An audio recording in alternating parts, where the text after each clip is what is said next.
up for tonight. We're going to use a little bit of what we did the last show that Indigo and I did together, where we were talking about the feeding the Egregore. But we're not going to get too deep into that tonight. I've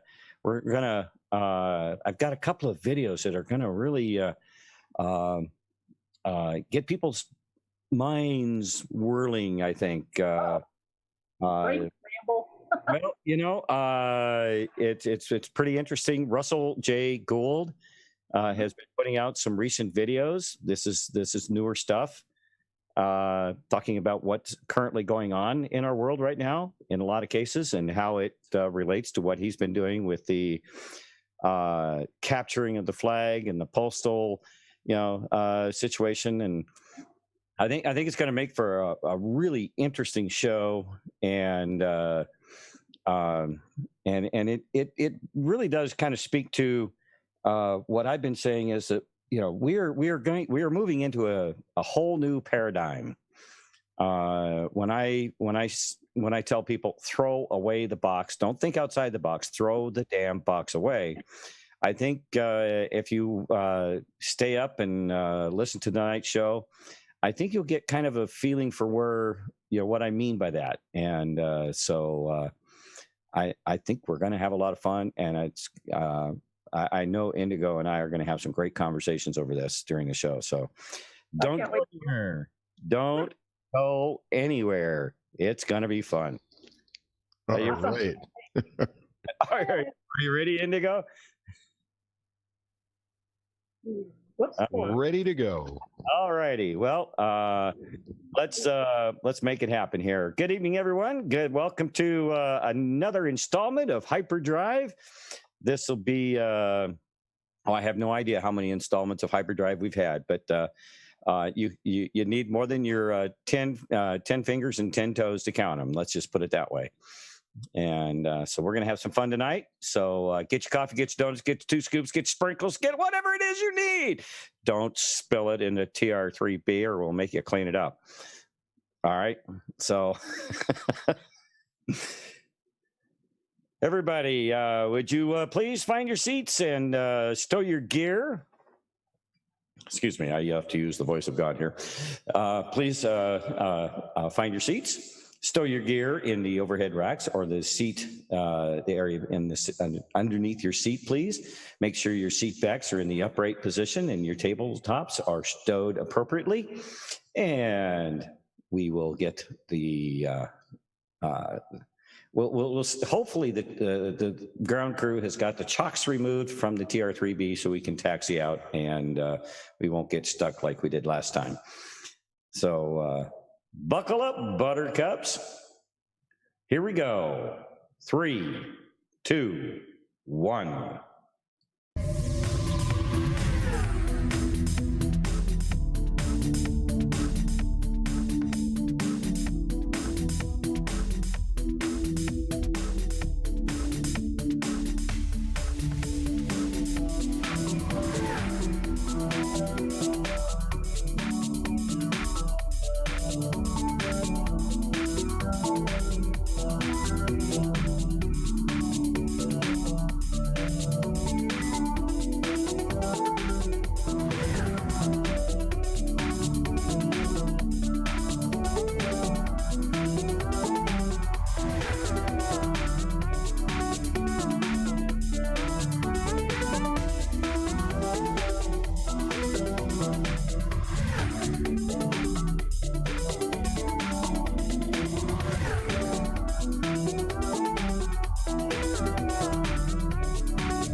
All right.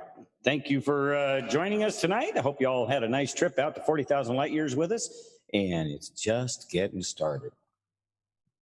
You may release your seatbelts and get up and move around the cabin. There will be monitors placed at your convenience, depending on where you've placed your monitor. And we will get started with tonight's show. All right.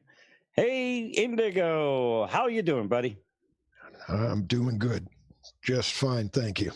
All right. Yeah, I understand you've been busy. The Matrix has had you humping here the last few days, huh? Yeah, it sure has. Yep.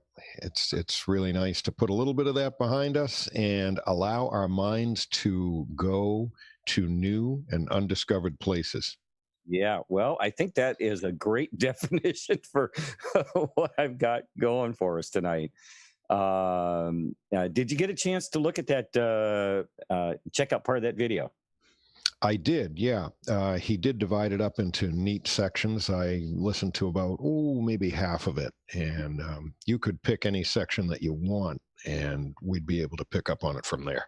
Oh, yeah. And was that the long video, or because there's two shorter videos that I found. One is about 20 minutes long, and any one of them would be great. It was the 1.5 hour long one. Okay. Yeah, that's a good one, because he really gets into it. Now, what we're talking about here, folks, is Russel-J. Gould. As you know, I've brought him up. We did that show the other day with the fellow from he's a former special operations military guy, and he explains about the capturing of the flag and the contract and the quantum grammar and all of that. And Sergeant Robert Horton. Yeah, Sergeant. I can never remember the guy's name. Yeah, Sergeant Robert Horton. And so we're going to kind of build on that tonight. Only tonight we've got actual videos with Russell kind of explaining his position in all of this, and what he's actually working on, or just some things that he's been doing. And it's pretty fascinating stuff. I got to say, he seems like either a very insightful or very intuitive guy. It's a fresh way of looking at things. I think we should get right into it, wherever you want to start with him. Okay. Well, first off, what I want to do is I want to show this this graphic that I've had on my computer for years. And I shared it a long time ago for everybody. And this kind of sets a foundation for what we're talking about here in some respects, okay? Holy See, Admiralty law rules the world, okay? And that is what we would call the satanic cult, the cabal. From this springs all of this other nefarious crap, as they have pulled the wool over our eyes using in any number of ways of mind control, social control, what have you. Control structure. Yes. And as you read this, and as you start to understand Admiralty law, and then what we call God's law, common law, law of the land, as opposed to the law of the sea, or Admiralty law. Okay. You have to be able to understand the difference between the two. And the two should never meet. The two should not be tied up, our courts and what have you. So it's also referred to as maritime law, the law of the sea, commerce, fiat, dollars, currency / water, and then it says banks, control the flow of dollars or currency or water. Okay.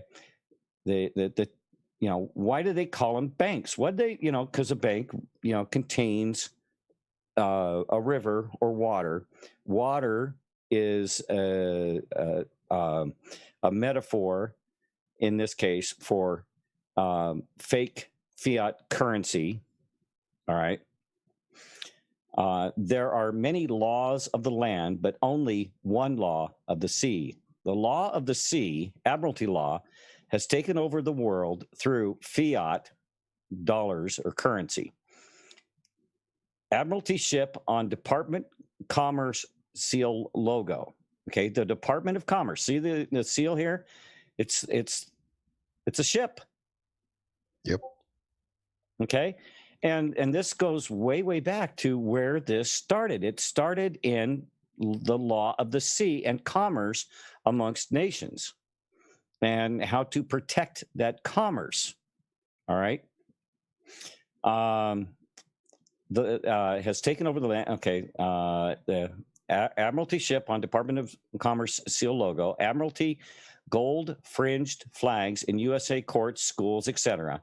Also, your name, all capital letters, is under Admiralty jurisdiction. And so you're seeing this. And then they reference the European Union coin, and that's this coin right down here.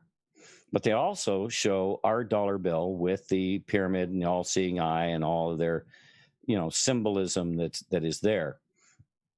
Admiralty law, also known as maritime law, is a system of law originally codified by the Republic of Venice from the 11th century and subsequently refined over subsequent centuries, governing the operation, ownership of vessels on the oceans, transport, and insurance of cargo.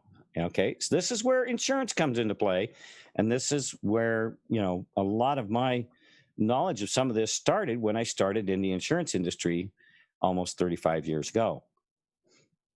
Commerce, bills, navigation, liability, liens, and finance is all, part of all of this, because, when you produce a good and you're going to sell it, and you're going to sell it internationally to another, ship it to another port, you can see, you want to make sure that you document what you're sending and that what you're sending gets to where it's going. And you have the bill of lading, all of these things.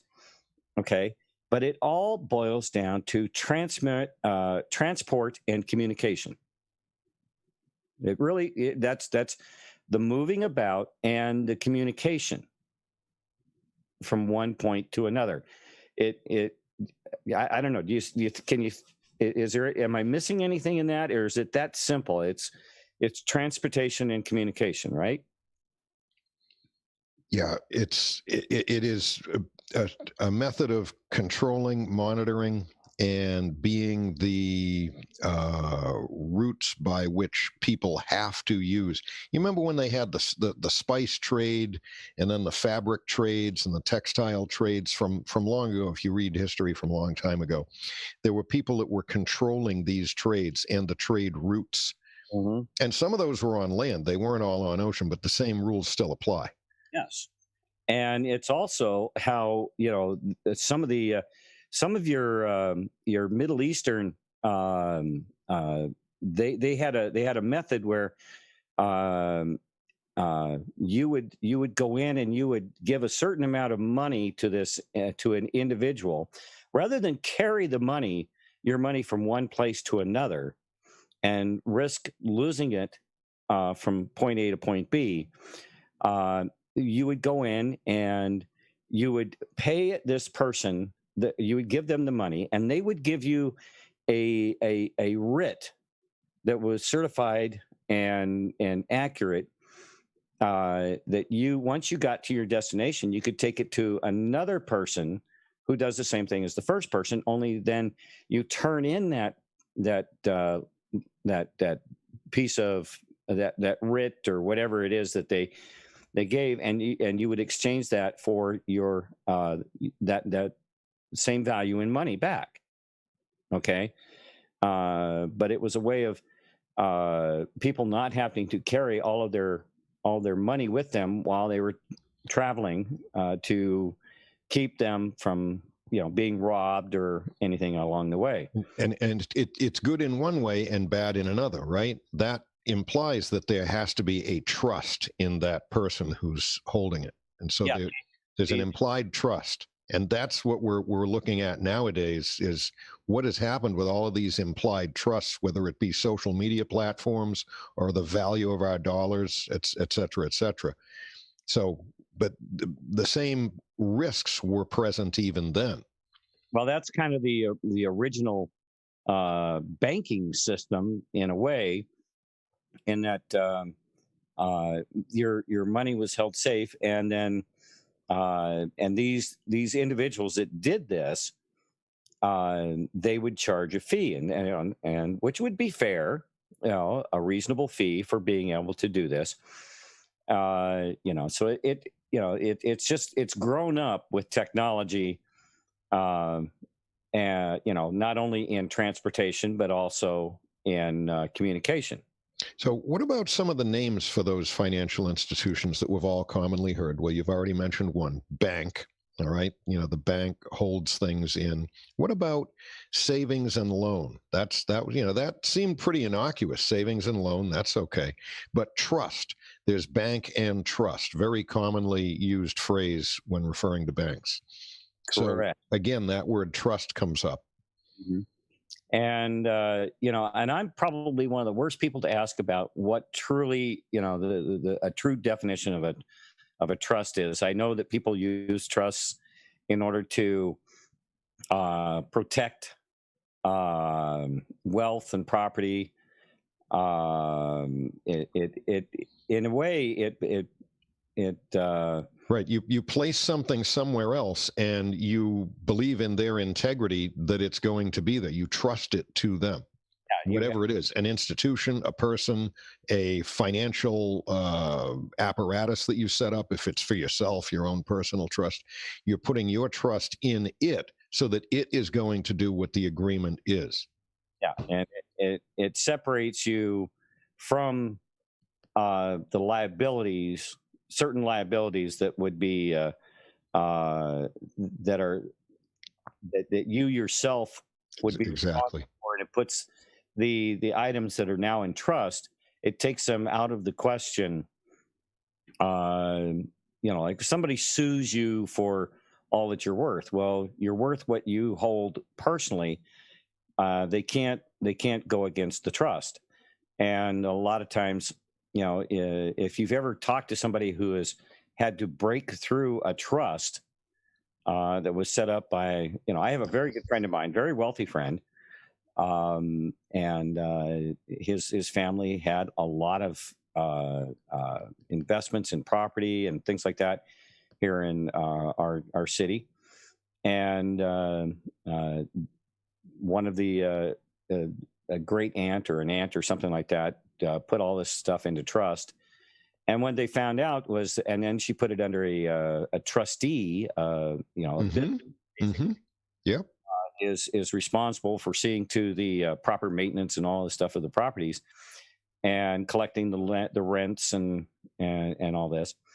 And those people that were named as beneficiaries of the trust would get a certain amount of that, but they didn't have control over what this company did. What they had to do is they had to go in, and what they found out was the trustee was mismanaging all of this property. Yeah. And still getting the pay for it. So, he went through years of court battles in order to, basically show that the trustee was not doing their job, and they were able to, remove them from the trust. And, lots of time, lots of money, and a lot of hardship he had to take personally for several years, before they were able to get this thing resolved. Right. So it can be a blessing and it can be a curse, depending on how these things are set up. So, Well, I'm expanding. One of our themes for the show was throw the box away. There's no box, and I'm just taking that word trust and look at all of the implied trust. Let's take medical practitioners. They take the Hippocratic Oath: first, do no harm. There's a trust. We're not calling it a trust, okay? Whoever it is that is the manufacturer of a food product, they put ingredient labels on that food. There is a trust. If it's labeled organic, there is a trust that it is actually organic. There's a trust that the ingredients are what they say that they are. There is a trust that we have, I'd say, largely been hoodwinked by some of the social media platforms, given what they've done of late. That they say, well, yes, this is for you. This is your space. This is my space, your space. This is your place to communicate and connect with your friends and family. And then all of a sudden, censor this, censor that, pull this down, pull that down. It wasn't spelled out, but it was purported and promoted to us to have an element of trust in that. well, And we can go further and further. We could start talking about elections and presidents or alleged presidents. We could talk about all kinds of things. but if you have a contract, that contract is only as good as the people behind it, to be quite honest. Right. Right. And so there also there's an implied trust there. And when we get further into tonight's show and we start talking about what Russel-J. Gould is talking about here in the quantum grammar language, they can't spellbind you through grammar tricks and legalese. Is a simplified way of saying, this spellbinding legalese stuff that they complex lingo. Yes, and because they write in a form that most people do not understand. If you look at a legal document, a contract, I've spoken on this before. Italicized words in brackets, words in parentheses, all capped words, Yep. and then just certain words nullify other words, but in our language we don't understand that, and so we'll get there tonight to some degree, okay? But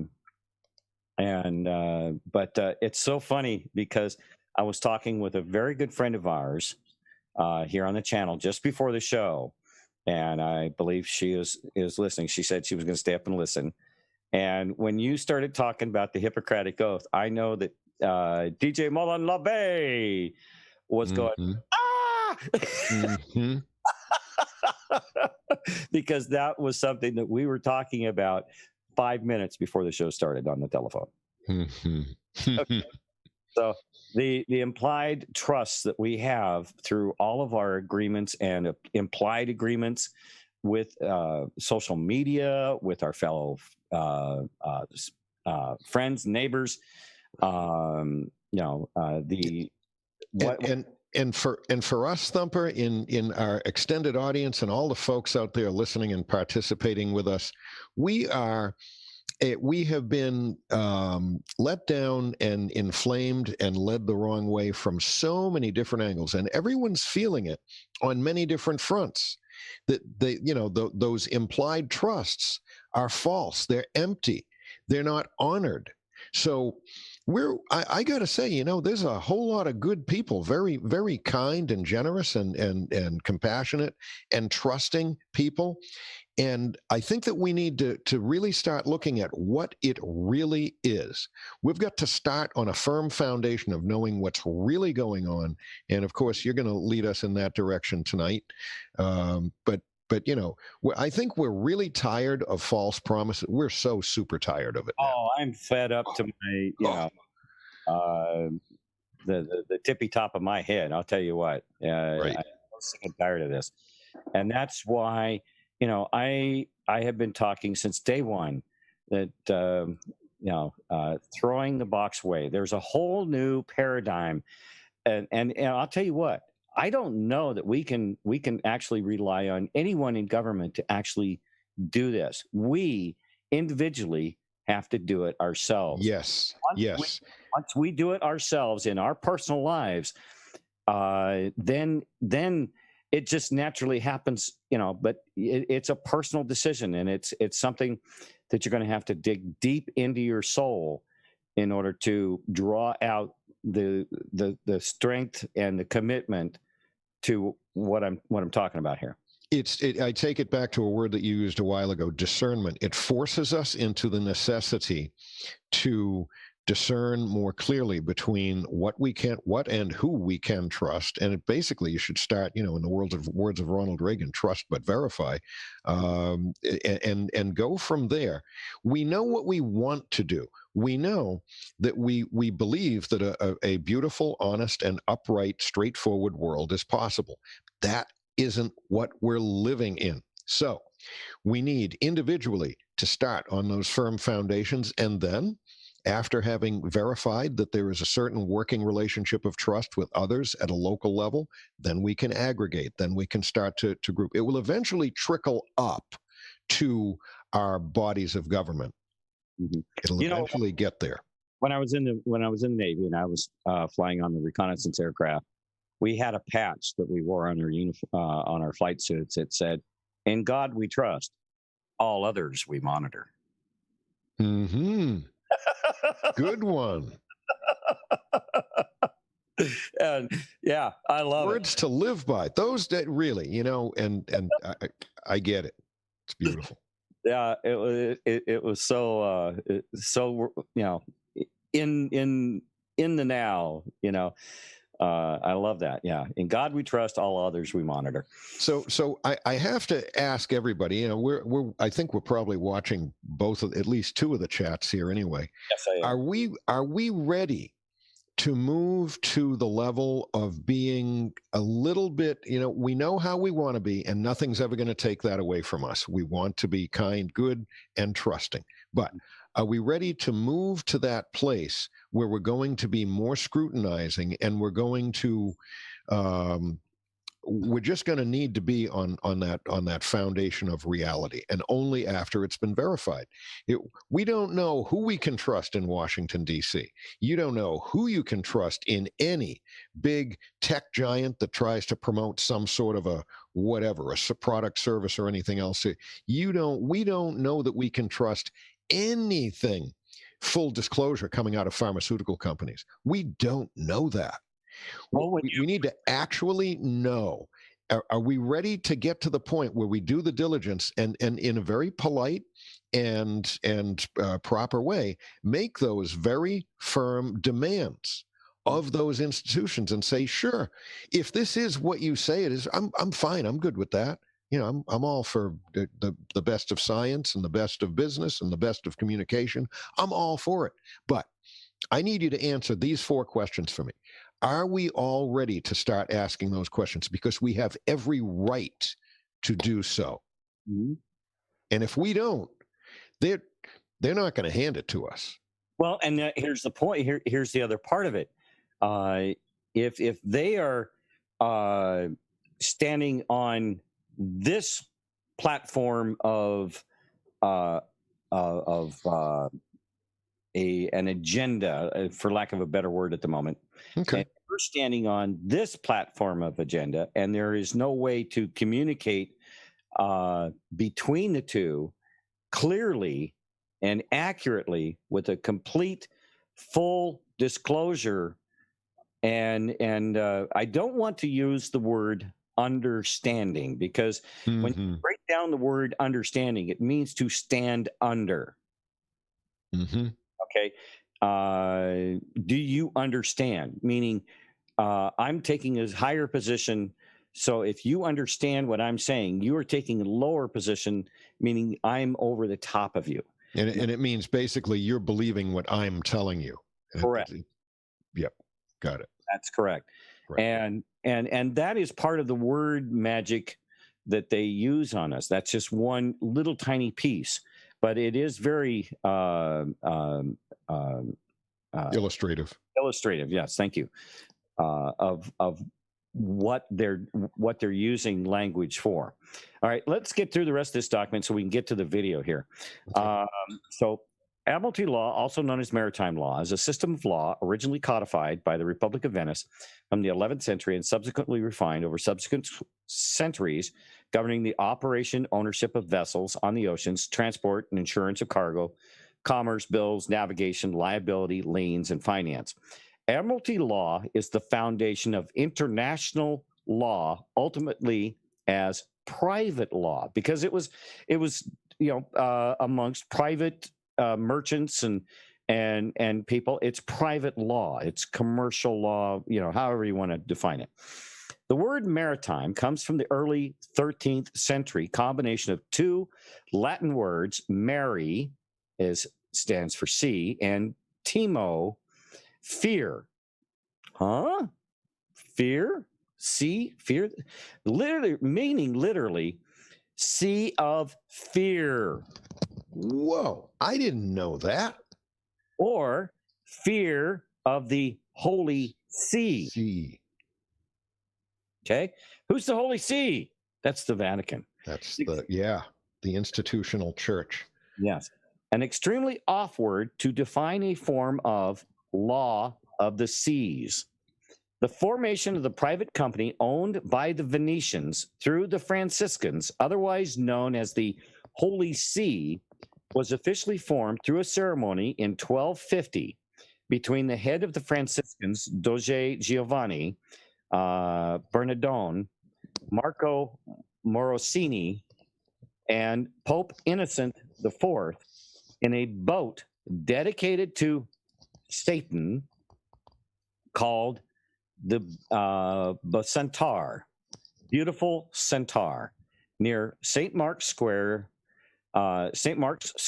Square, where the Doge threw the papal ring into the sea during a formal Roman cult religious ceremony, at which point St. Francis was the first to ever usher Desponsamus te mare insignum viri perpetuique domini. Jeez, I'm glad you're reading that and not me. Well, Wow. Good job. I think I didn't murder it completely. It might have been a brutal attack, though. We wed thee, sea, in the sign of the true and everlasting Lord, declared Venice and the Holy See to be indissolubly one. This renewal of wedding vows between the owners and the masters of the Roman Catholic Church and its, here's the word, trustees, still occurs every year.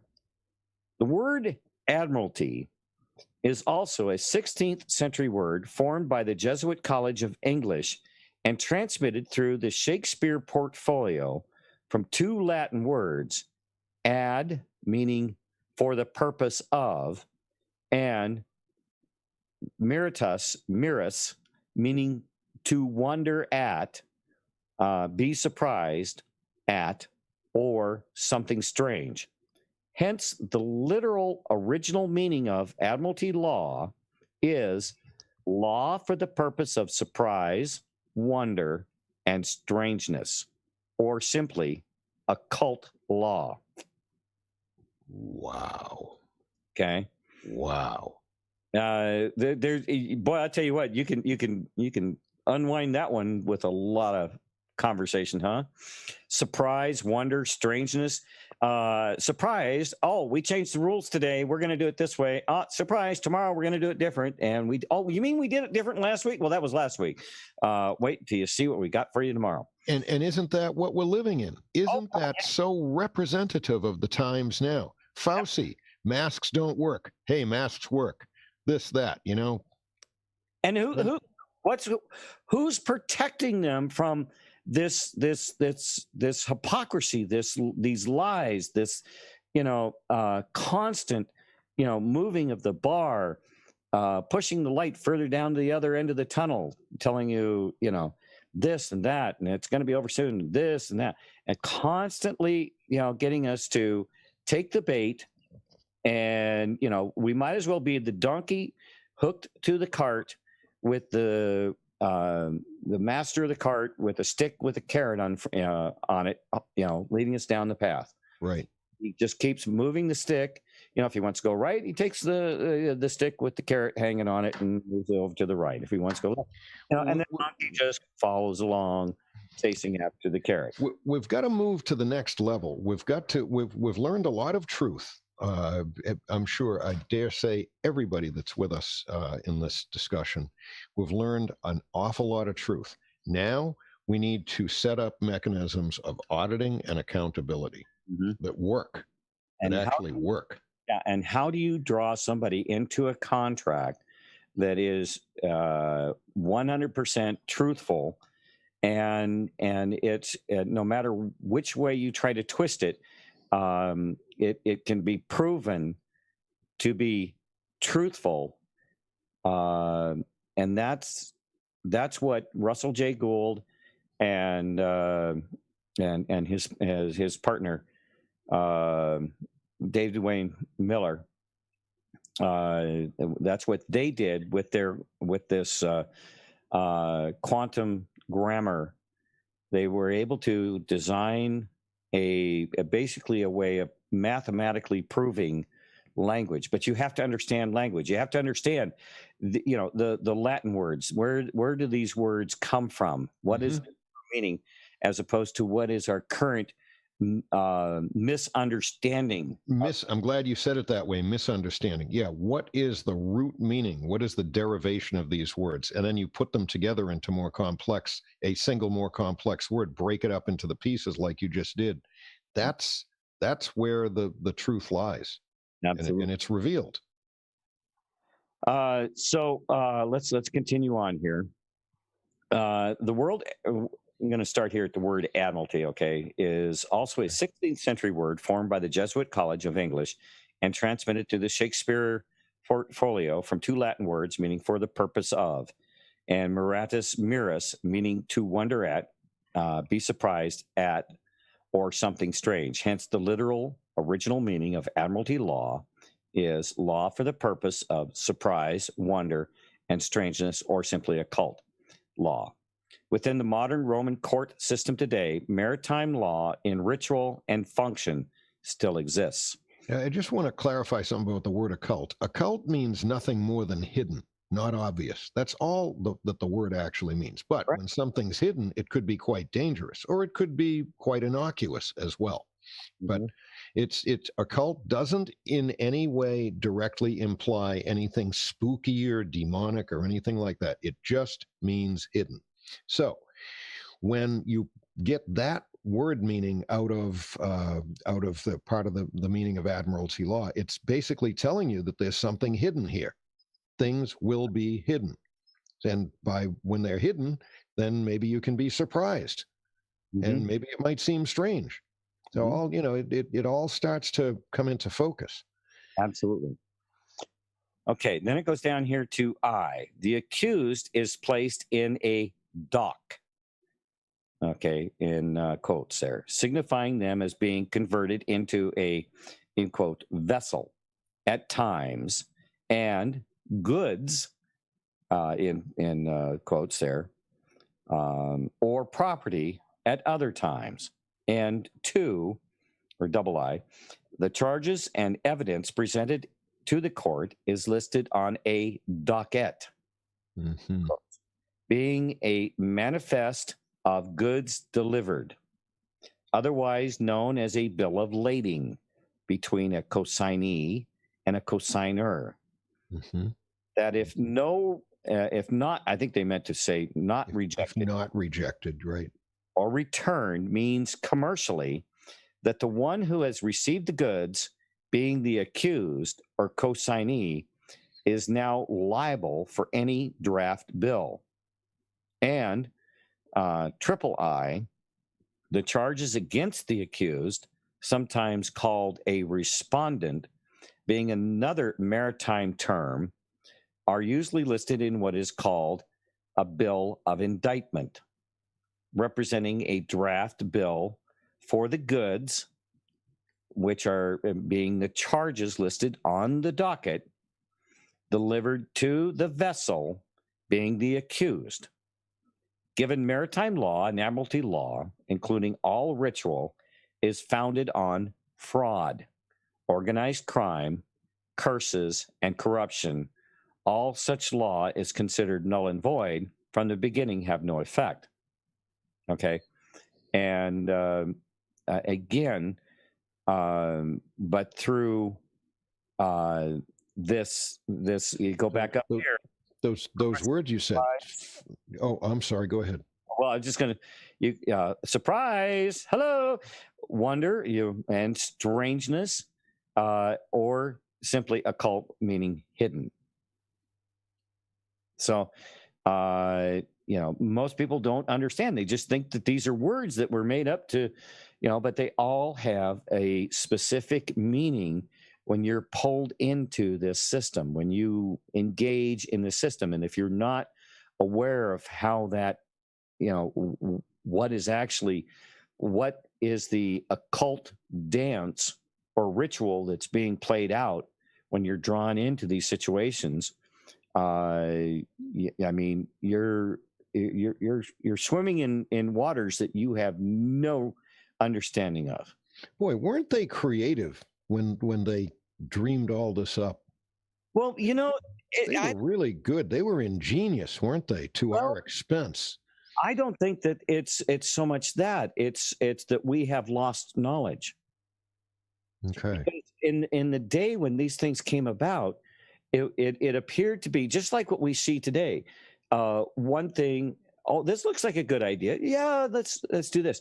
Now, for somebody who is not of a reprobate mind, it looks good. But if you have somebody with a reprobate mind, it's like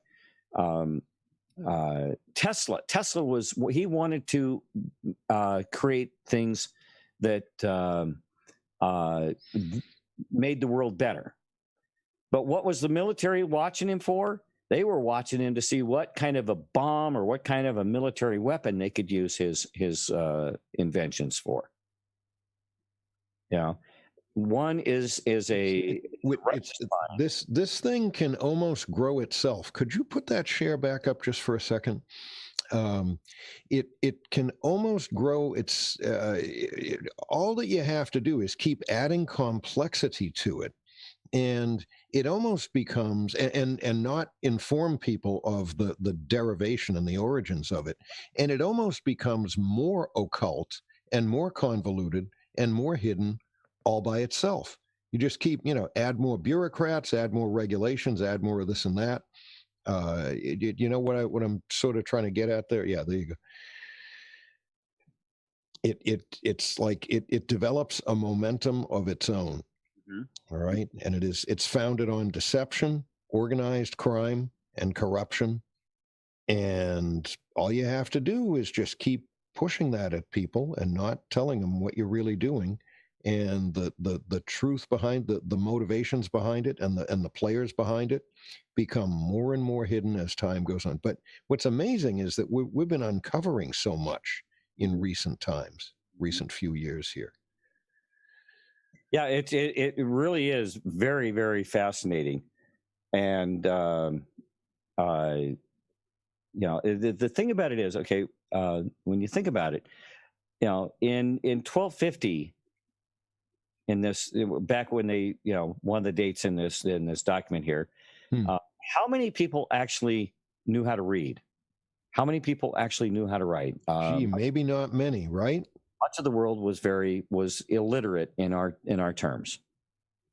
All right, and so it was the controllers of the day, the rulers, the leaders of the day that came up with these systems, because they were the ones that were.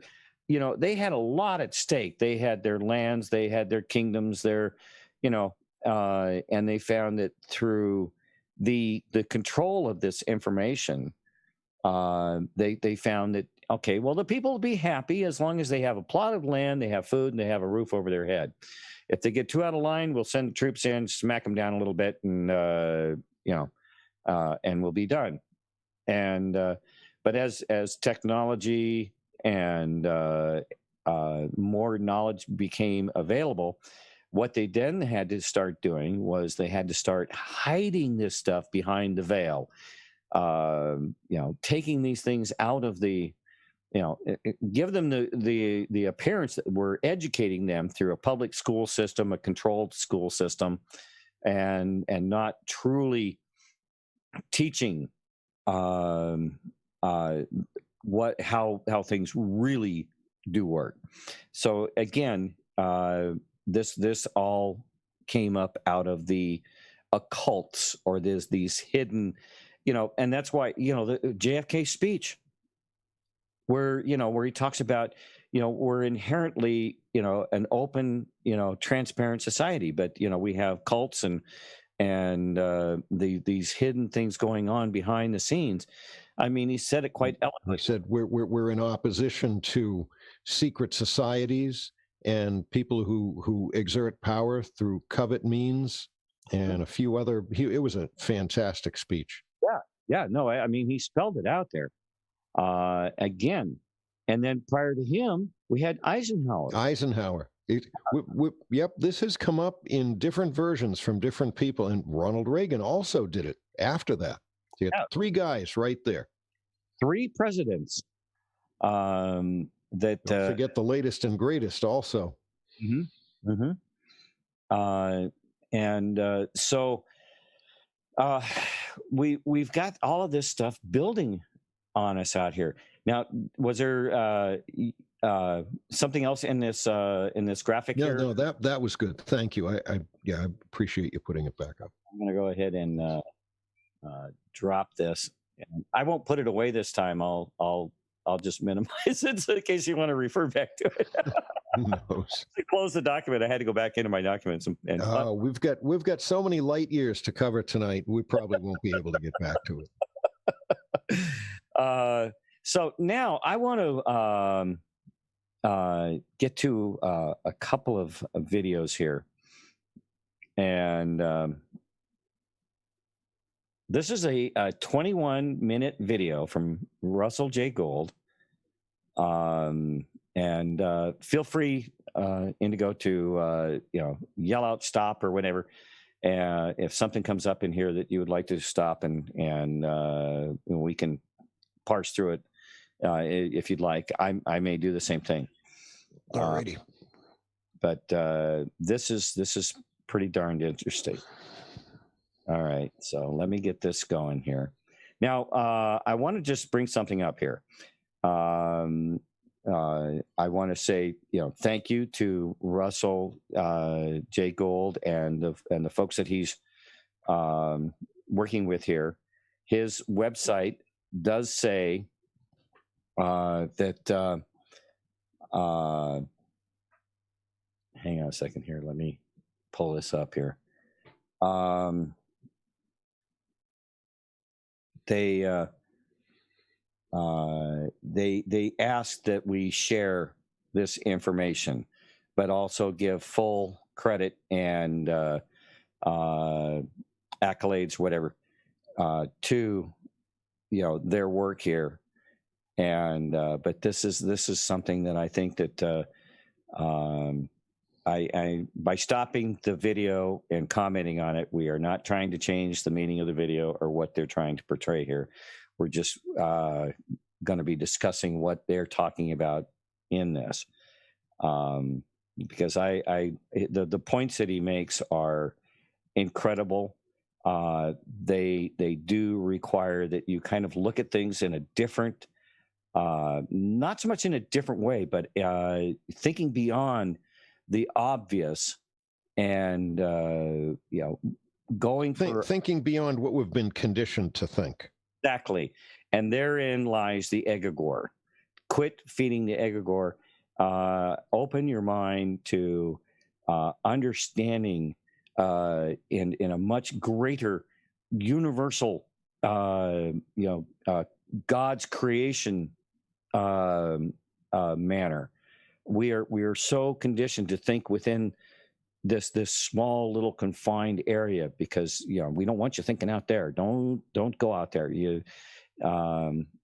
won't understand it, or so the exercise for us and the challenge for us is to just let the words that he's saying, just let them go in, and to just surrender the idea that, oh, I think he means this, I think he means, no, stop, no, just listen, just let it just percolate right in, and we'll live through it. It's only 20 minutes long, and after that we can discuss it. And as he goes through this, things will pop into your mind. Things will, there's something, a light or several little lights may come on, and be willing to explore those lights, because that's how discernment works, and that's how you get through. When we talk about feeding the egregore,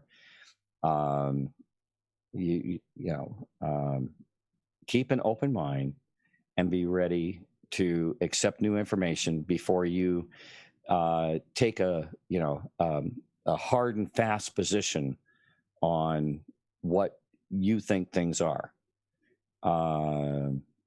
Like I said, in God we trust, all others we monitor, meaning you monitor for additional information, and but trust in God. All right, here we go.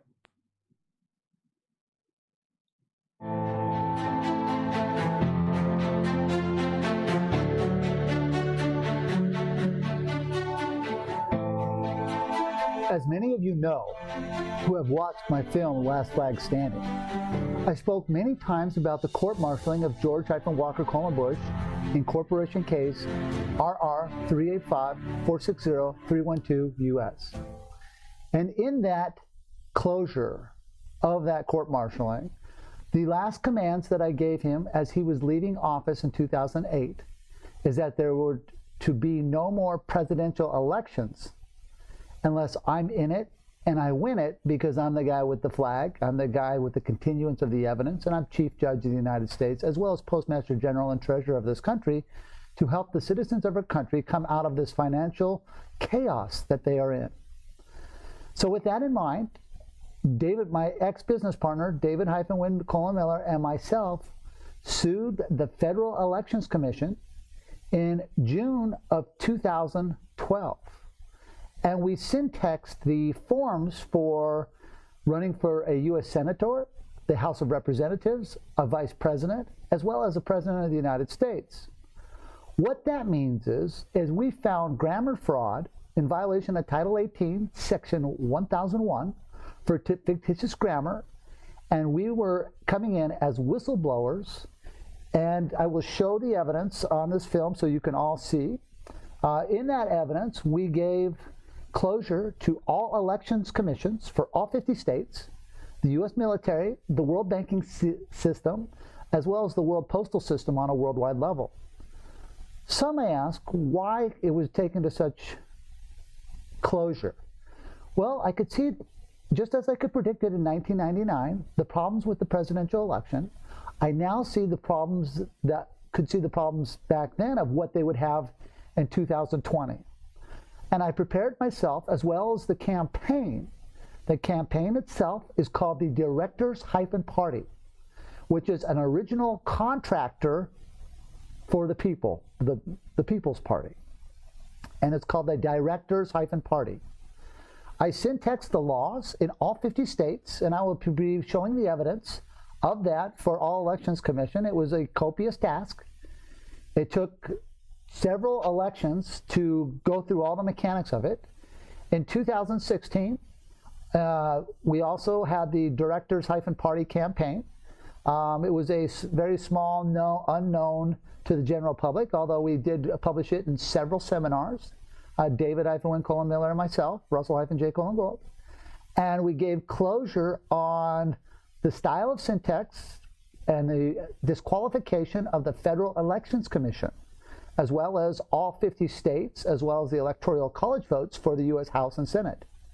As many of you know, during the court-martialing of George-Walker Coleman Bush, I filed a contract through the House and Senate of the U.S. Congress, where I shut down the capacity of the U.S. Congress to function as a corporation. The House put their certified seals on the back page of each one of my contracts, and I'll be showing that evidence as well, simultaneously shutting down the House and Senate.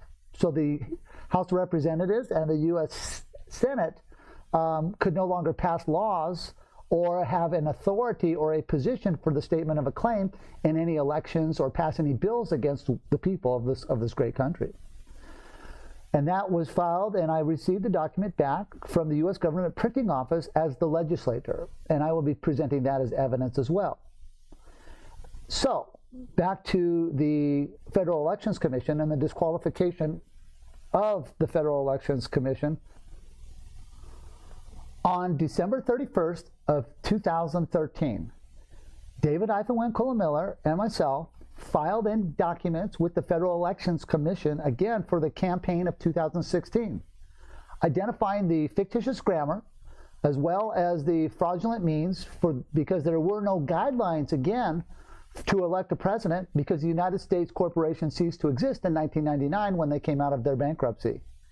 Upon coming out of their bankruptcy, this is how they got away with fooling the Florida Chads over the American citizens, as well as put someone in office in 2008 who was not an American citizen, which was Barry Soetoro. Most of you know him as Barack Obama. And Barry Soetoro was not born in this country. You can go to look at his birth monuments in Kenya with his family. And this is why he didn't have to be a president. The president did not have to be from this country, because there were no guidelines to give enforcement on the position of a president, because there are no presidents. It's just a fraud upon a fraud upon a fraud, which they've covered up in many lies, spent millions and billions and trillions of dollars to deceive the American people as well as the world. So, 2020. The directors-party in the campaign for myself as the director-party will be seen in full display on the performances. Because of the great controversies that will be created in the 2020 presidential election, the forms and the guidelines, this will be going to the U.S. Supreme Court, where I am chief judge. As chief judge, I have the credentials and foothold. Okay, I want to stop it there. I want to go back. I was out getting my coffee when he got to that part, but he talked about Barack Hussein Obama being elected as the president of this nation. And people were saying, why does the media not bring forth the fact that this guy he's not a U.S. citizen? Why do we have currently this person masquerading as a vice president who, again, is provably not qualified, according to our contract or our Constitution, eligible to hold the office? And they just steamrolled right over the top of it. And how do they do that, Thumper? They've been doing this over and over again. They do it because we don't stop them. This is very difficult, and we have to pick and choose the way that we do it very, very carefully, with discretion and wisdom. Remember the document that we were just had up on the screen there? Mm-hmm. It's a cult surprise. It's all hidden. And when you understand the truth, then some of what they're doing actually starts to fall into place. And I have been saying this from the beginning. What they're doing is just and so many people are just willing to accept that it's happening, and they sit there and go, well, what can we do about it? Well, think about that. What can we do about it as you listen to some more of this video? Here we go. Well. Also, it's worse than that for a certain measurable portion of the population, which is that they just believe that it's right just because someone in a position of authority is doing it. They assume that it's right. Mm-hmm. They have some sort of a misplaced respect for some of these people that are in these high positions of power in control. And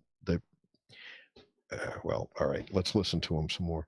Okay, here we go. There are no presidents. It's just a fraud upon a fraud upon a fraud, which they've covered up in many lies, spent millions and billions and trillions of dollars to deceive the American people as well as the world. So, 2020, the directors-party and the campaign for myself as the director-party will be seen in full display on the performances. Because of the great controversies that will be created in the 2020 presidential election, the forms and the guidelines, this will be going to the U.S. Supreme Court, where I am chief judge. As chief judge, I have the credentials and foothold because I've pierced the corporate veil in the tails of the estates for the bills of the ladings with all 50 states. What that means is, and I know that's pretty complex for most, what that means in a brief summary is that all 50 states, as well as all territories, Guam, Puerto Rico, and the Virgin Islands, as well as the Marshall Islands, were given closure that the presidential elections were fake, that the rules that they used to enforce their concepts of voting again on the people, those were all fraudulently conveyed under fictitious grammar. And all 50 states and territories were given notice, as well as the treasury systems of the world and the postal systems of the world. Some may ask, why would you, Russel-J. Gould, Postmaster General, why would you alert the postal systems? Why would you do that over a presidential election? Because I was looking at a larger picture to safeguard the soils and to keep the foreign troops out of our country. The reason why I did that is I alerted the United Nations that the presidential elections were fraud. But because I maintain the continuity of the government, it is my job to make sure that no troops and no foreign countries invade us during this time of which will look like great chaos to the American people. Because I am the commander-in-chief, I'm now giving public closure to the military of the world, as well as the U.S. Marines, Navy, Air Force, Coast Guard, and Army, that I am coming forth in the 2020 elections as a neutral function to make sure that the security, not only of our great lands and our financial system, but the security of our people is left intact. That no foreign troops are authorized to transport their vessels into our great land, and simultaneously, the militaries of the world, as well as the militaries of this great country, will be giving me the safeguard that's necessary, and anyone that gets in my face, you will deal with directly in a commander-in-chief's -will. Corporation case RR 385-460-312 US : mankind-domain-performance. Those of you listening to this transmission will know what that means. The national security code is RR 294-568-221 US. I have cosmic and majestic security clearance codes here too, but I'm not going to give those on air. So, with that in mind, I am now going to share the evidence and let you see, and then I'm going to come back, and then I'm going to have a conversation with you on what this means for the people, what this means for the government that doesn't exist, what this means for the court system as they try to go to litigation and try to confuse the American people again in the 2020 elections. Thankfully, I am prepared to safeguard this country, safeguard the people, and safeguard correctness, because truth wins.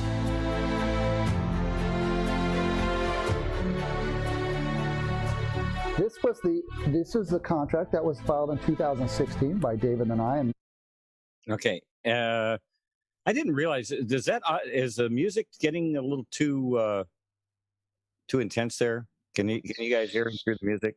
Sounded okay to me. I guess let's see what people say out there listening. Volume level sounded fine to me. Yeah. Okay. I just and the other reason was I was hoping, that I didn't have music playing on another video that sometime. It's sometimes, a commercial on a website you have in a tab all of a sudden starts running. Yeah. Yep. I wanted to make sure.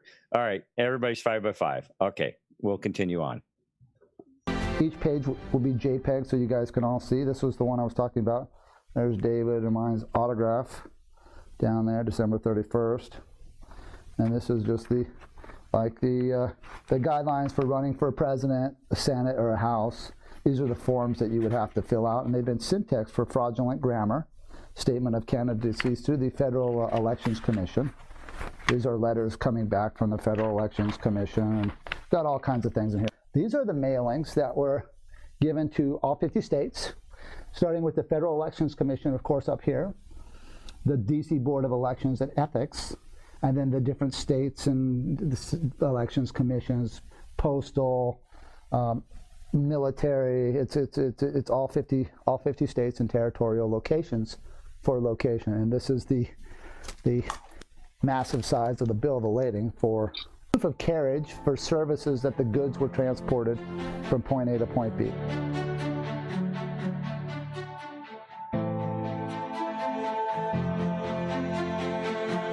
He's using the words, the goods, the lading. One of the questions that we're getting. Yeah, go say again there. He's using the words, the goods, the bill, the lading. Mm-hmm. Yep. Mm-hmm. And he's got the documents. Mm-hmm. And keep in mind, okay, there have you ever sent anything certified mail? Okay. Yes. Because if you are sending a document that you want to have absolute proof that it was sent and received by the individual. When somebody accepts a certified piece of mail, that is in lawful standing proof of delivery. It doesn't mean they read it, but they accepted it. It's much like if they serve you a warrant, okay? When you are served, they have to actually hand it to you and you have to take it. They cannot just leave it.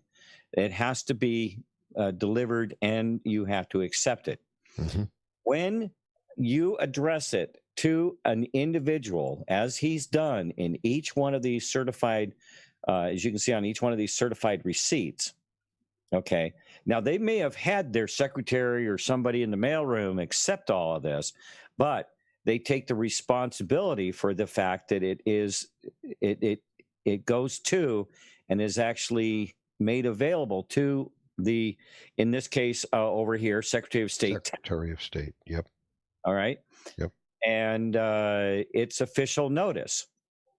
And again, now when you're getting into contract law and lawful things, when you have official notice, that person is put on notice. All right, that this is, and if they choose to ignore it, they can ignore it to quite possibly a situation where, well, you were notified, failure to, let's say you make an offer and you send it to somebody, certified mail, they accept it, and you put in the document, if you do not rebut this, if you do not counter offer, so to speak, then there is an implied acceptance of the terms of the offer. All right. Yep. Which is something they have been doing to us for years. You're so right. All right. It's the same playbook they play by.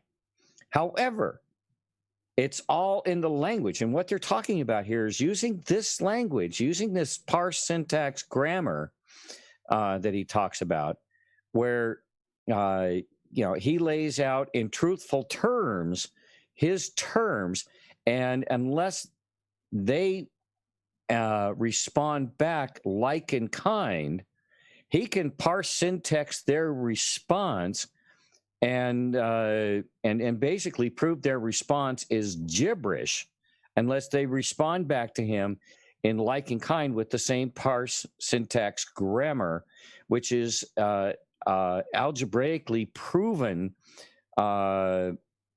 truth. the truth shall be known. All right. And that's what his system of grammar does. It unmasks these hidden meanings in words by unmasking all of this. All right. And he's been able to prove it with provable algebraic math. And when we start talking about biblical and God's word and everything, God's word is provable in the universe. That's why we call it intelligent design. It's not chaos. It's not made up as we go. It is an absolute provable fact that God, the creator of the universe, is logically and mathematically provable. All right. And so our communications need to be in that way. But what they've done is they've created gibberish out of our language and convinced us that we are communicating appropriately. And so let's continue on here. Any want to? Oh, you know me, my imagination goes crazy. So I was just thinking this crazy thought. We, the people of the farmland of California, hereby order that you shall not divert the natural water going to our farms to save the precious smelt or whatever that was. And and just put that out there. And if they don't refute it, then that they have implicitly acquiesced to it. If they don't have a refutation, but at least if they did come back, that would open up the discussion, and it would become apparent. It would reach something that was now illustrated, illuminated to people that this is what's going on. So we need to take the use of language and bring it to that level, and at least get these discussions going. Absolutely. All right. And we can't necessarily trust being able to do it on social media. Look what happens to us on. Why do you think you're restricted down to a certain number of characters? Right. The way that it works is what he's done. He's got a paper trail. He's got certified. He's got a position who either takes either the person directly or the person who accepts it for the state election board, whichever. He's got a receipt. He's got his bill of lading. He's got his proof. There's a legal term for that. I can't think of it right off the top of my head, but it speaks to the about being duly notified. Something. Maybe somebody out there in the chat. Karen Melkin, Indigo is not my guest. He's my co-host on Thursday nights now, he's been a godsend to the shows here, and I truly love working with Indigo here. And yeah, as you may recognize him as also helping out with on TMC's shows, and he and TMC work together as well. And I'm truly blessed to have him here. It's a blessing to me. And hi, Karen. Yeah, we've exchanged words out in the chat numerous times. Good to see you. Yep. Yeah. All right. Well, let's. So the term you were trying to come up with, was it process? Was it procedure? Was it process? Was it you were trying to bring something back from memory that you know? Term in that in being notified accurately, there's a it duly served, duly notified, duly served, or something like that. I can't think of it off the top of my head. Maybe one of you folks out there can think of that for me. So yeah, I'll be watching the chat to see if any of you. But there is a term. I cannot think of it for the life of me right now. But we'll continue. I'll bet it'll come to you before we're finished. Yep. It may just bubble up. Yep. We'll see what happens. Here we go.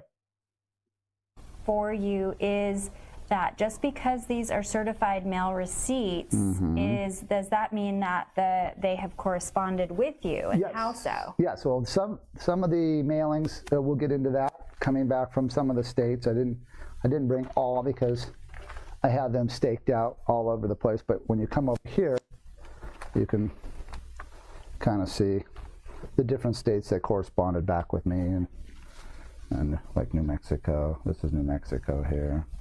This is Arkansas. This is. Okay, so this is from the Secretary of State. Yeah. These addresses are defunct now, so we're not worried about displaying them. No. And so why, when we are, I think the bigger question is, just because you have had correspondence with them or they've mailed you something back, does that make it, fact? Well, because they have knowledge, and under Title 42, 1986, when you have knowledge of a fraud and something wrong, as a public servant, it is your duty to stop and correct. Governments exist because we the people allow.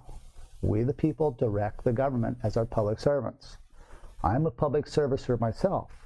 I comply with the will of the people, and I see the pain and the chaos that is going to come. It was my job to create a safety net with the quantum banking system and the quantum postal system to make sure that the continuity of government was maintained during times of chaos, as well as simultaneously bringing solutions for the people, not complaints, not anarchy, not chaos, controlled closure, so the people have the facts. Once the people have the facts, we can now take accountability for our lives, be autonomous in our thinking, downsize and downgrade the massive scope of the government, as well as simultaneously give the people the freedom that they so deserve. We're tired of the pantomime game of the mass. We're tired of the pantomime game of control. This is not about control. You're not going to scare some of us. Some of the people are scared, and I see their fears. Some don't know what to do, and they're upset. I feel that pain as well. And as they learn about the grammar and learn about what I've done to safeguard all of them, before anybody throws stones, we need to start taking a serious look at the grammar, which brings accountability in a now space scenario. So these are some of the documents, and there were more states. I just happened to have a couple of them on the road. Can you explain this one here from the Federal Election Commission? Yes, the Federal Elections Commission does not have authorization to exist because the Federal Elections Commission gets its authorization from the United States Postal Service. The United States Postal Service lost its authorization to exist in 1999 when they came out of bankruptcy. And that would be when they joined with me through the bill of lading for fee for freight, and I never broke the continuance of the evidence. This is what why the federal judicial system beat me up so bad, is so that I would not be here today as the last flag standing to stand in the way and say enough is enough. I have the courage, I am who I say, and I'm very serious when I come through the door. Make no wrong about that. When I come through the door, the honor that you will surrender because of the correctness, it's not about you, it's not about your silly little bank accounts, it's about the people. The people are here. I hear their voices, I hear them crying, I hear them upset. I see the fear and the chaos and all the blurred lines. Each lives matter. That's just the way it is. We are all here together. So as we learn how to communicate, we will be accountable for that which we do. So the quantum grammar world brings accountability towards the contract. And as it cleans up the contract, we can now take a look at the condition of volition on why all these things were done. Why did I do all this? I did all this because I saw the pain that was going to come at a later date. Because I predicted in 1999 that they would not elect a president in 2000. And I'm predicting that they can't do it now because I'm the Postmaster-General. I'm the guy in charge of the bills of the lading. So you have a fake president authorizing a fake Postmaster General, You have a fake candidate running for whatever they're running for, and you've got a fake court that they're all going to go into, which I already control. So the day will come when the people will get to see firsthand that not only have I done everything I said, and much, much more, thankfully. That's the good news for the world. The bad news for the bad guys who are trying to hide this is because we are now piercing the corporate media, you're not going to be able to hide from me much longer, which is great news for the people. But for those of you whose condition of volition has been evil towards society, think that you've created a monopoly board of nothingness, think you're going to scare us with your fake FEMA camps and all the forced vaccines, and you're going to try to come in and take our guns, that's not happening. If you look back at the history of this planet, when you disarm a people, generally tyranny follows behind that, and people are killed. People are starved down. People lose their property. People lose their rights. That's not going to happen in this country. The American people will stand solid together. We will show the world that we can learn how to communicate, not only between race, but culture, because we're a land of many cultures. But we are no longer going to terraform the world, which means that in other parts of the world, we're going to build utopias, not drop bombs. The day of the war is over. I'm here because I'm the commander-in-chief of all militaries on the planet, by contract and by the performances. And those of you in the military on the upper end know who I am.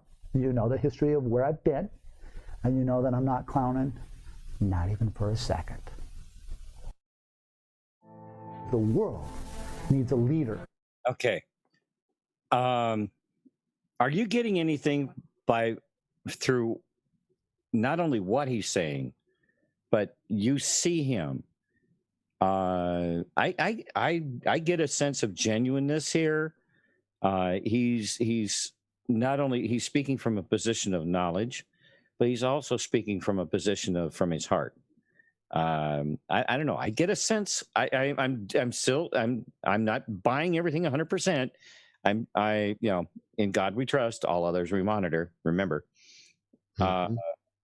But I feel a certain amount of sincerity, because I can see myself saying, we've all said, many of us have said much the same as what he just said. And I don't think these are talking points. They come from the heart. Do you feel that? No. I think you stopped it in a good place. I don't know where he got the insight or the knowledge to be able to stand with such firm clarity, very, very clear and direct approach to things, using language and using the structure, using document. We're looking at everything that he's got there. Okay, he's got paperwork that is stamped, it is dated, and he's got the right key points in there that hold someone else in a position of being required to respond to him. And that's what he's done that we are still working on figuring out. We've got to learn how to use language in a way that requires those whom we are holding accountable and those who are responsible to the constituency of all of us to have to respond. And that gets the conversation going. And I think we have something to learn. I think we have something tremendous to learn. It's not necessarily even about what specifically he might set as the priorities. It's just about the way to approach it that puts the opposing party in a position where they've got to respond. Mm-hmm. That's what he's done, if that makes any sense. Well, and in spite of how the other side treats us, chattel, as we've been referred to, he has placed himself in a position of speaking to them in the true language, which is they know this. Mm-hmm. They do, and that is a lot of this is part of this Masonic veil they hide behind. And what they use is they use this. I mean, how many times have we, tacit Acceptance. Through the symbology that we've been uncovering, all of this different symbology that's out there, the flags, the what's on top of the flagpole, all of these things that they have given a certain amount of meaning to. And if we don't push back against it, we are tacitly agreeing to it. We That's are right. wherein that's true of why you're they created this corporate system so that if you engage, to be quite honest, to engage in a corporate election, you are tacitly agreeing to the fraud. Because what he's saying here is the elections are not being run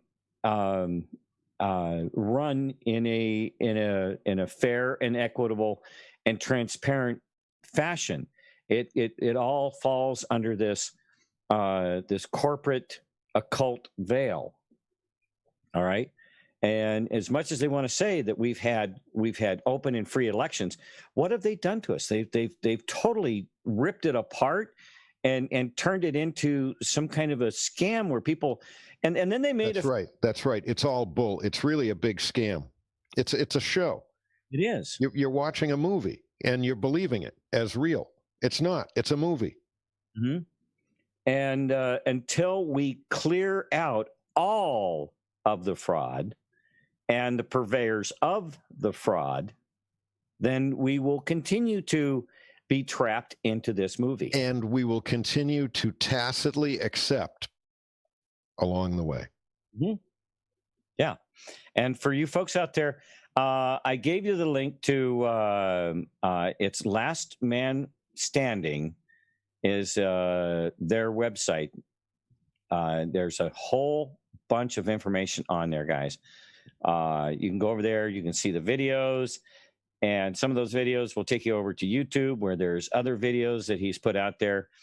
We don't have enough time tonight to go through all of the videos. But what Russell is saying here is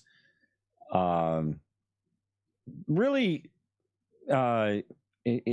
it's getting you to think of in a whole new paradigm. Now it's throwing away the box because I'm not living in a box anymore. Sorry. And I think Russell pretty much said the same thing here in just his last few words. There's a couple of minutes, about 4 minutes left of the video here. Let's keep going. Indigo, you got anything you want to add? No, it's good. It's really great food for thought to just see why there is definitely a whole lot of empowerment that we can learn from this man just by his approach, the way that he does things. Absolutely. Here we go. The world needs courage. The world needs morals and values, and to be such a stranglehold on the difference between right and wrong, and morals and ethics and humbleness and righteousness and fairness, kindness. This is what a leader is made of. It's not made of standing up there and being able to swing a golf club. That's not what the people need. People need a hardworking person that does the correct thing when nobody's looking. In 1999, the United States government ceased to exist, which means that the authorization to contract or them to tender contracts such as birth certificates ended. So anybody with a birth certificate, if you're using that birth certificate for your day-to-day life, you're just not in a position to state a claim against anybody, because you can't state, you have no foundation, because the very foundation that you're on is no longer. You're in the pantomime of these fake presidents, and the courts are closed as martial life and law. So make no wrong about it. If somebody's trying to tell you to go to court, they're tricking you into going to a location that does not have authorization, only authorization to steal from you when you go in and say it exists. So please stay out of that venue. You guys will get to see soon enough how the chief judge functions. It's going to be a very fun time for me and for the world to learn. And these are things that should have been taught in our business law classes or our government, our social, what they call social studies classes as we come up through. I don't even know if they even offer social studies anymore, or business ethics. It seems so, business law seems like a lost art because nobody comprehends the timelines and how these contracts work. And so because of time and so the how time and space, time is no longer and there's just space, because with one hand on the sea, 1 foot on the land and 1 foot hand in the sea, I have balanced that. It's a postal situation, and I disqualify the world postal system on a global level, disqualifying the sea lanes in and out of all countries. This is what gives me the authorizations to control their militaries, because before one goes into the military, you go into the post office first.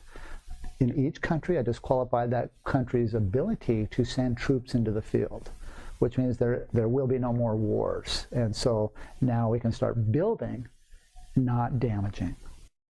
Thank you guys for watching Last Flag Standing. I hope that is a foundation for the things that you will see me doing. And I hope that if you have, I will hear your needs by how you conduct yourselves and how you support what I'm doing. There are many trials and tribulations that have to be looked at. Unfortunately, education is different in different locations. I'm sorry for that for right now for most of the general public. You've been forced into this situation where you've had to learn these new concepts that you've never heard of, right? You've never heard of martial law. You've never seen all the oppression that's come on a worldwide level and all the everybody's pointing fingers. Don't point fingers at anyone else. Point fingers at yourself. Take accountability for yourself. It's not about pointing fingers at China or at Russia or at Venezuela or whoever. It's about taking accountability for ourselves and building our neighborhoods up, building our communities up, building our friends up, supporting our local businesses and our local economies. So these are concepts that in the very near future, I'm going to be putting on more of these presentations, and you're going to be able to see a lot more about the work that has been done and the foundation that it's laid for the quantum banking system. Thank you very much, and thank you, citizens of the world. Keep studying, and thank you for your support. Russel-J. Gould. Just on the chance that, Mr. Gould, if you happen to be watching this stream, which I think is always possible, I would just like to thank you for the sincerity that I get from you, and on your continued dedication to this cause. It is probably the most empowering and most worthy cause that you could be working on to help so many masses of people take their own responsibility back, take their own power back.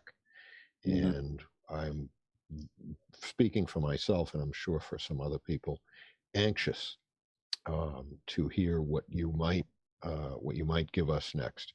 I think many people would appreciate a step-by-step approach, starting at very basic level and then building upon it. Mm-hmm. And I think that there are a huge number of people who are going to latch onto it. I think they're going to sense the sincerity and the cause, and just like I do. So mm-hmm. Thank you, Mr. Gould. Thank you very much.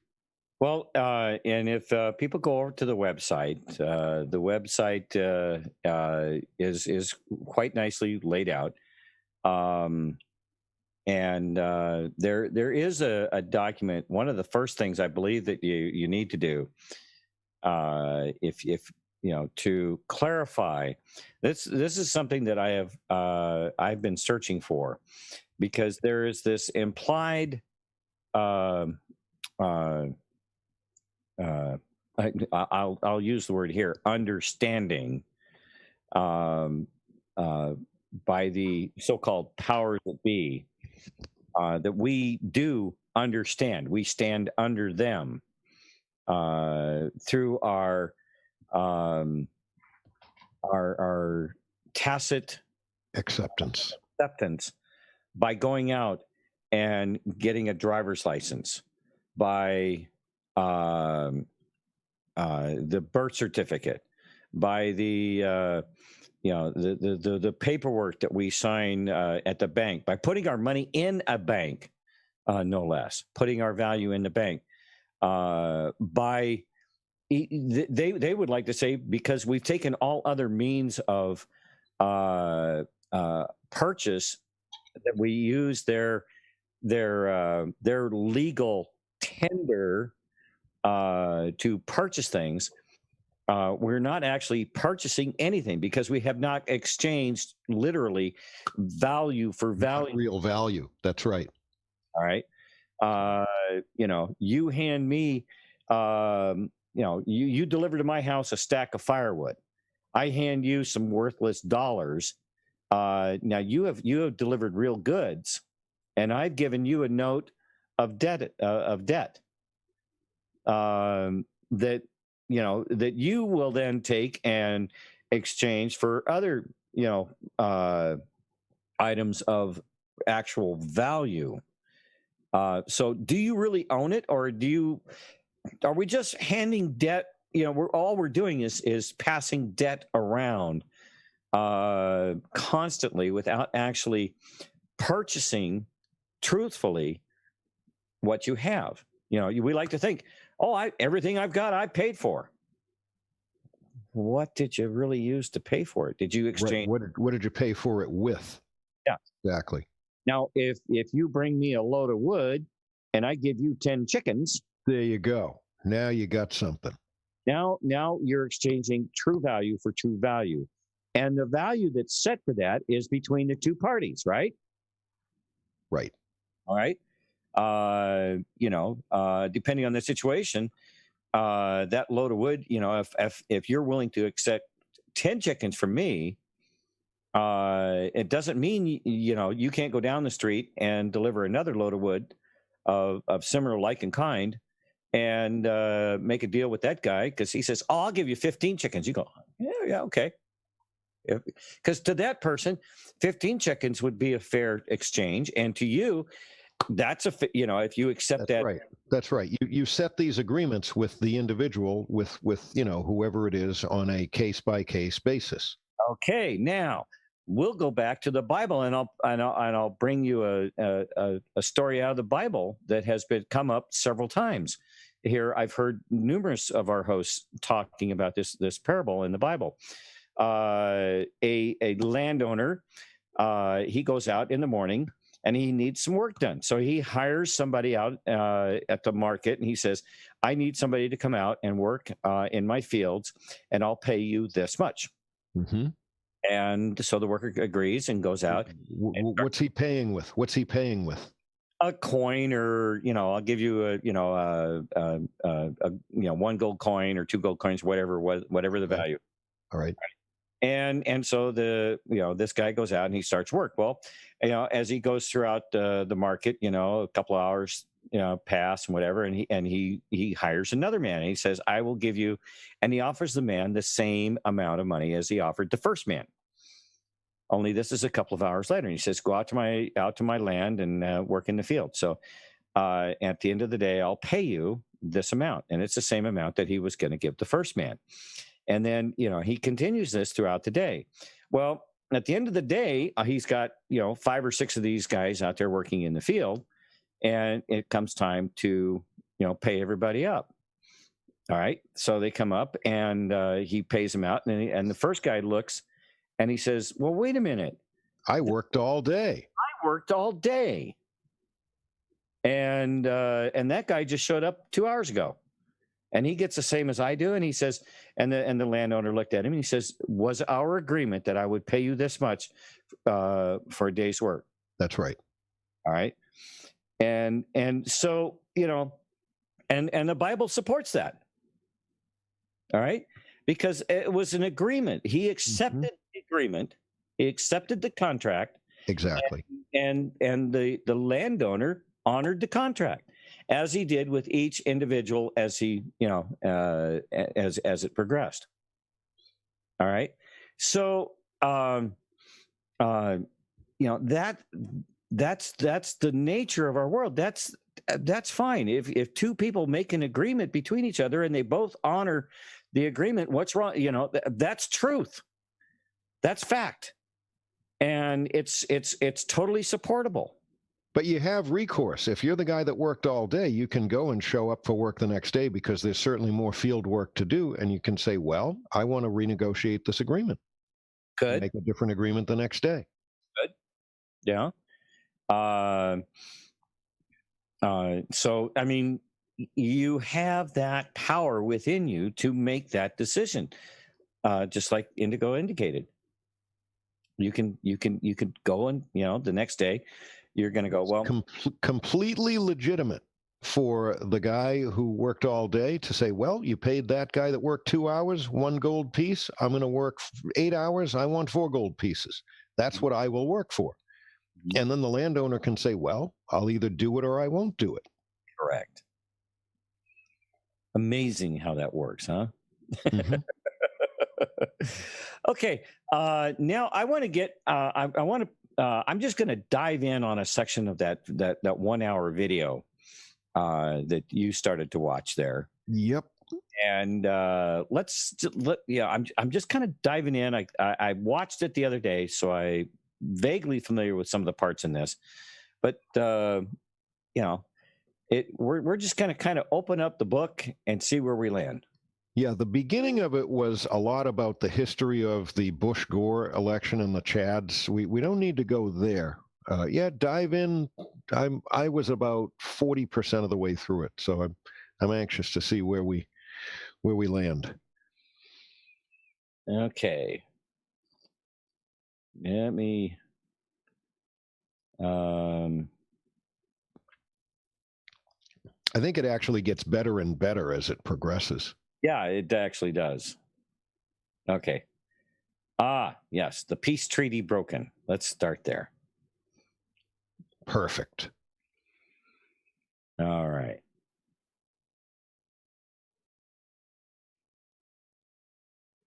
And again, I want to say thank you to Russel-J. Gould and his people. And we are by no means editing or trying to change the meaning of his videos, and that we're using this as enlightenment, education, entertainment, and trying to bring forth this information in such a manner that people will take a serious, discernful look at it, and hopefully get something from this where we can move forward in a peaceful and a truthful world. That's what we're looking for. We're all looking for the truth. And I believe that Russell and his system here do that in spades. And I'll just add one more thing. I get a feeling that he's a pretty good guy, and he's going to see that we are finding our own way of resonating with him. We're doing it as best we can, and we're listening. We're going to have our ear attuned to whatever else he comes out with, and this is our way of participating and supporting. Yes, we're talking about it, we're thinking about it, we're trying to figure it out. It's a little foreign to us. Yeah, a little bit strange, but you know what? That's the way anything starts when we learn. This is the first cut at it. So very, very worthwhile. Yep. When you start factoring in the Egregore and keeping your thoughts and your mind open to righteous new things, enlightenment happens. Okay, here we go. David Miller and myself had a peace treaty authorized by the Secretary of the Navy's office for the Title IV 1 to 1.9 dimension flag as well as the Global Banking Constitution, which I had rewritten the structure of the banking systems of planet Earth and the crypto-currencies and the things that I own copyrights to. And the Secretary of the Navy's office autographed the contracts, endorsed them, and I went back to the Pentagon on December 12th, 2004, with my peace treaty and the terms of the peace treaty, that there were no presidents, there was no presidential election, and there were a lot of other terms, and they breached the peace of the contract. They put me on the phone with the commanders and the people that I had been speaking with since 1996 at the Pentagon, and they said, Russel-J Gould, what happens when peace gets breached? I was like, heck no. That means I got to go to war. They're like, yes, you do. You'll be back. And so they caused me to move into a conditioned state of the martial-law because they broke the peace, which were the terms of the contract. The terms of the contract were that I was Postmaster General, Commander-in-Chief, and many other highly sensitive classified documentations that we had under contract together. By using brute force and physicality to physically remove me from the Pentagon, that broke the terms of the peace. Therefore, I had to move into a conditioned state of the martial-law. So on December 12th, 2004, at the Pentagon, I came under contract as Commander-in-Chief conducting martial-law.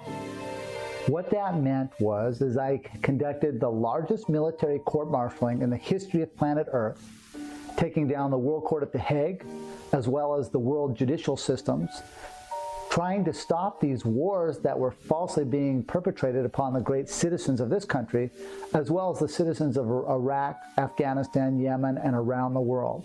For these were all done under false and misleading pretenses, under a fraudulent ruse, because there was no president and there was no post office to go to war. And I published that, and I conducted the world's largest court-martialing at the Washington Obelisk in Washington, D.C. every 45 days for 4 years, where I conducted numerous trials with 20 to 50 video cameras on me at all times, with their microphones, with a Chinook and Apache helicopter sometimes above my heads, with their cameras out, with their guns looking at me. And I conducted a trial based upon grammar, based upon authorization, and based upon stopping the war that the soldiers were rused into. The court-martialing was against George-Walker Bush, Richard-Bruce Cheney, Donald Rumsfeld, and so many others. There were literally hundreds, if not thousands of persons that were court-martialed within the construct. I alerted all military bases, U.S. military bases on the planet, where I received documentation back from the military bases as the Commander-in-Chief. I also held duty posts where the U.S. Marine Corps showed up in uniform to talk to me as the Commander-in-Chief. I met with many Navy SEALs. It was just a copious amount of work. There was over 10,000 mailings that went out in the trial itself. In the trial itself, I tried to stop the vaccines against the soldiers, as well as rewrote the construct for all the Veterans Affairs. So I wrote the administrative mechanics for the U.S. Veterans Affairs for wounded warriors and people that needed help through the Veterans Affairs. So it was a very tedious task. That task alone took me 3 years to rewrite the whole constructs for the Veterans Affairs, using more natural pathways to help heal the post-traumatic stress syndromes and the trauma that was being inflicted upon the soldiers, as well as I wrote constructs as well to help the land that was being damaged on the other end and the people on the other end in such like Iraq and Afghanistan. So I wrote banking constructs and foreign currency platforms in place to aid the situations where this fraudulent ruse put on by George-Walker Bush and his minions, who know who I am, and they know very perfectly well what I did. But I was told specifically by Donald Davis, a U.S. prosecutor, the reason why the federal judicial system was beating me up and kicking my ass is because George Bush told them to do it. So someday, George-Walker Bush, you and I are going to get in the same room, and we're going to have that talk that you need so very well. Okay, Without punctuation, they become adjective pronouns. Okay. Interesting. Two things that I caught there is he said, yeah, you've been beating me up. You've been kicking my ass. Well, you know what? Someday we're going to be in a room together and we will have it out. I mean, this guy, he's courageous. Yeah, we'll have that talk. We'll have that talk. That's right. Talk. He didn't threaten him. He didn't threaten any bodily harm or anything like that. No. We'll be in the same room and we'll have that talk. Right. The language is very important. The way that we conduct ourselves, we're all humans and we all have emotion, but the method in which we approach situations, that's so very important. The structure, the language, the procedure that he's laying out, as well as the words that we use when we plan on that future meeting. And you just said, he said, we're going to have that talk. There's a way to do things. So yeah, this is some interesting stuff. And Thumper, isn't it the easiest thing in the world, especially for all of us? We've all got feelings. We know what the truth is, and we see it being just, trashed on the ground and being driven over by the steamroller of the people at the levers of power. It's the easiest thing in the world to just get upset and become emotional. You know what? We won't get anywhere that way. We really won't get anywhere that way. It's good to have that emotion as the fuel, the push, the steam behind the pistons, but those pistons need to be doing things. They need to be communicating in the proper method. Otherwise, the steam all just goes to waste. Let's not waste our steam. Let's use it wisely. And, the mouth. What does the Bible say about the mouth? I don't know. There's I not being the Bible scholar, I can't pull it up right out of my, a little bag of tricks here, but it's the mouth is the Bible warns about how what you say and what the mouth can be used for, and unless you're you're in the spirit and speaking with the using the Lord, using God, using the that which is imbued in each and every one of us, then choose your words carefully, because it can come back to haunt you later on. Those words that we use will be utilized by whoever the target listener is to shape their opinion of us. That's going to be something that is either going to benefit us or it's going to be a burden to us, depending on that picture that we paint. And there are words that if one is attempting to achieve a goal, that one must there are actually a number of I don't know if you're going to want to believe them all, but there are actually places on the web where you can go and they talk about using words that convey meaning and that have power, and other words that do not. And all of that paints a picture of ourselves. Either it's always a sliding scale of power. Either you're gaining power over the situation or you're losing it. It really very rarely stays the same. It's always sliding one way or the other. And sometimes saying nothing is more powerful than yes shouting gibberish. Yes.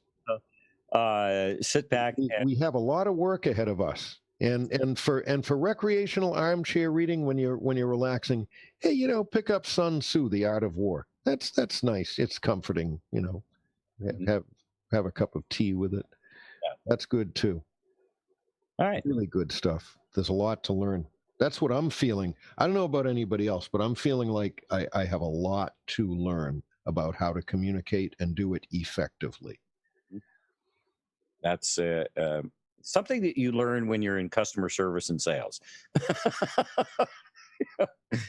Because I mean, if you're an honorable person and you're you're offering an idea or something to somebody, if you're an honorable person, you'll be honest about your communication of whatever it is you're purveying, the idea, the product, or whatever. And an honorable person, this is something I was kind of thinking about. These cheap knockoff products and things like that are, get it today, it won't be available next week, blah, blah, blah, blah, blah, blah. We had such a great response that we were able to get a special order in, and now you can still get it. Do you not see through the hype and the BS when you hear stuff like that? Does it lessen the value of whatever it is when you start to? Would you promote that by purchasing something like that? It's all about in how you approach and what you are trying to purvey with your words. If it's BS, there are a certain number of people that will buy into it because they're just not thinking. I mean, how did they actually convince the American people back when they implemented the Federal Reserve and the income tax system and everything else? How it seems so obvious now what the ruse is, what the fraud is. Yeah.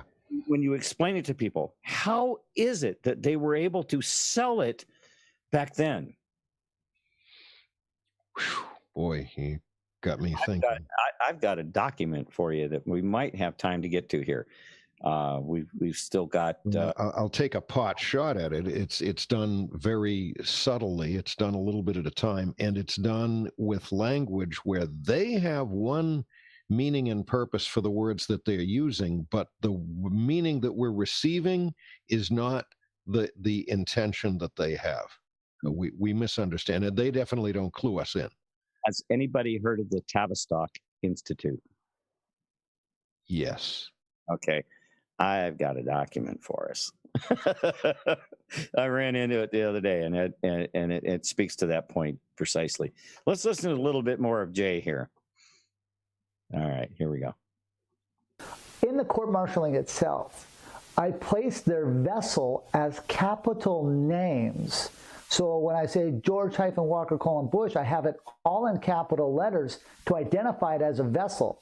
The vessel then in the court-martialing was attached with pictures. So the picture correlates the residual imagery of that vessel. That vessel, because it does not have the capacity to think, because the birth certificate system is gone.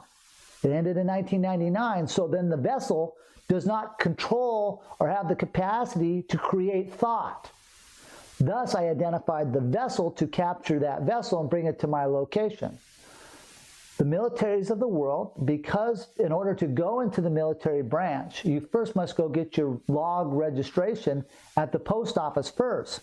But the United States Postal Service lost its authorization because it lost its flag and it breached its own constructs in violation of the title site, Title 39, Section 101, subsection A and subsection B. Therefore, the U.S. Post Office did not have the authorization to register anyone to join the military. This is also fraud put on by the United States Postal Service against these people of this country, and more of a ruse, hiding correctness, hiding me, degrading me, belittling me, engaged in mockingbird, and trying to literally beat me up at every turn and destroy every aspect of my life. Because of that, I've stayed very calm, stayed very neutral, stayed very peaceful in this trying times. But because the condition of state of the world right now, it is my duty to come forward to safeguard not only the finances for the people of the world, the finances of the foreign banking systems of the world, but put a system in place that brings accountability, fairness for all, so that the geniuses of the world can board my platforms, bring their concepts in quantum grammar, either through one banking construct or another, depending on the needs of that corporation or that person coming forward. And at that point, then I can delegate them into the right platform so that they can bring their concept forward for the people to use without all the red tape. Since December 12th, 2004, we have been with the martial law. During the times of martial law, there are no civil authorities, which means states, police departments, judicial systems are all closed. The guidelines for that are filed under the War Powers claims at U.S. SOCOM at MacDill Air Force Base, which I filed in 2007. So there's 1,000 pages there on the guidelines for those who want to do the due diligence and the search on that. Also simultaneously in the martial law, all laws, all Senate, and all representation is also closed, which means they cannot pass laws against us anymore, against the people, and the laws and the rules and regulations of the laws are in the palm of the hand of the commander-in-chief, and that's me. I'm also chief judge simultaneously because the commander-in-chief of the martial law also maintains the position as chief judge, which goes hand in hand with my takedown of the U.S. Supreme Court on October 1st of 2004 when I became chief judge of the federal judicial system, as well as chief judge of the U.S. Supreme Court. Because the U.S. judicial system, both state and federal, county, and city, are all flying yellow fringed flags in their courtroom, those flags are not registered anywhere on the planet and in violation of Title 36, Section 176, subsection G, which means they're adding things to the flag, which now creates a foreign fiction, creating all judges worldwide into a fiction scenario where the courts are simply actors. They're not legal courts. There is no solution. There is no fee for freight. There is nothing going on in the courtroom except harvesting the people of the world. Okay. This fiction, they're actors. They are. It's all. It's a show. What has Q been telling us? Sit back and watch the show because enjoy the show. Right. Enjoy the show. And the point being here is that all of it, every aspect of this, is a made for TV news consumption. You're watching something that really doesn't have any true effect on your life other than what they're trying to make you believe. They're immersing you into their play acting. Mm-hmm. All right, and they're making this movie, this show, your reality. Talk about reality TV. I mean, for crying out loud. Yeah, they're making us the audience in their movie.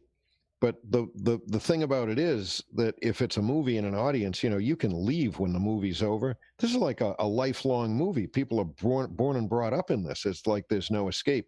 And you know what? That's all it is. See it for what it is. It's contrived, and it isn't reality. Mm-hmm. Mm-hmm. Okay. I'm going to leave this right here, and I'm going to switch over to this document from the Tavistock Institute. You're going to love this. This will be really good. You're going to love this, man. This is, Tavistock. Nothing is ever what it seems. This came out January 26th. Oh, today is the 28th, just a couple days ago. By Alexandra Bruce. Okay. And the website where I found this was forbiddenknowledge.net, Tavistock Institute of Mind Control. Amy says WTF is a small, new YouTube account that created this decent mini documentary about the Tavistock Institute, the London non-profit organization set up by the British royal family on behalf of the central bankster elites, a.k.a. the Committee of 300. To design propaganda and demoralization campaigns against their targets. As she lays out here, Tavistock is one of the granddaddies of psychological warfare, and it has worked tirelessly to instigate the decline of the U.S. via pop culture since the end of World War II. After this siege of nonstop psychological warfare geared to bring about the central banksters' great reset, we can now see how these shenanigans are but the latest round of a long-term war of the elites against the people. When we think of the word intelligence, that's in quotes, we usually think Mossad, CIA, MI6, but we never think Tavistock. Did you know that the majority of CIA and MI6 operatives get their training at Tavistock? Here is a list of what they learn: metaphysics, mind control, behavior modification strategy, ESP, hypnotism, esoteric knowledge, Satanism, and Manichaean theology, which is understanding the duality of good and evil. So how did this happen? Let's go back to the beginning. Our Tavistock story begins in the late 1800s with Arthur Cherep Spiridovich, a white Russian loyalist who was anti-communist. He was a Russian general and claimed to be well-versed in international affairs and predicted huge world events. In 1902, he warned kings and dukes about the future assassination attempts, and he was right. He also predicted the First World War due to his knowledge about the hidden hand in which he called, in quote, a secret group of 300 Jewish families controlling the world's events, close quote. Spiridovich immigrated to New York and wrote the book Secret World Government. He was found dead in his hotel room in 1926 at the age of 59 from, suicide. Who was this secret group of Jews? That's in quotes. Spiridovich was talking about the Committee of 300. Walter Rathenau, a German politician, once said, 300 men, all of whom know one another, guide the economic destinies of the continent, and seek their successors from within their own environment. Dr. John Coleman was a British intelligence officer who gained access to a private British museum in London. It was here that Coleman discovered the highly classified documents of Tavistock. It angered him so much that he spent 5 years reading and deciphering them and wrote the book, The Tavistock Institute of Human Relations. Tavistock was secretly started in 1913 and was funded by the British monarchy, the Milner Group, the Rockefellers, and the Rothschilds. Tavistock's first purpose was to create propaganda to start a war between Britain and Germany. The motivation behind the war was inspired by Germany's rapid progress on surpassing Britain with economic power.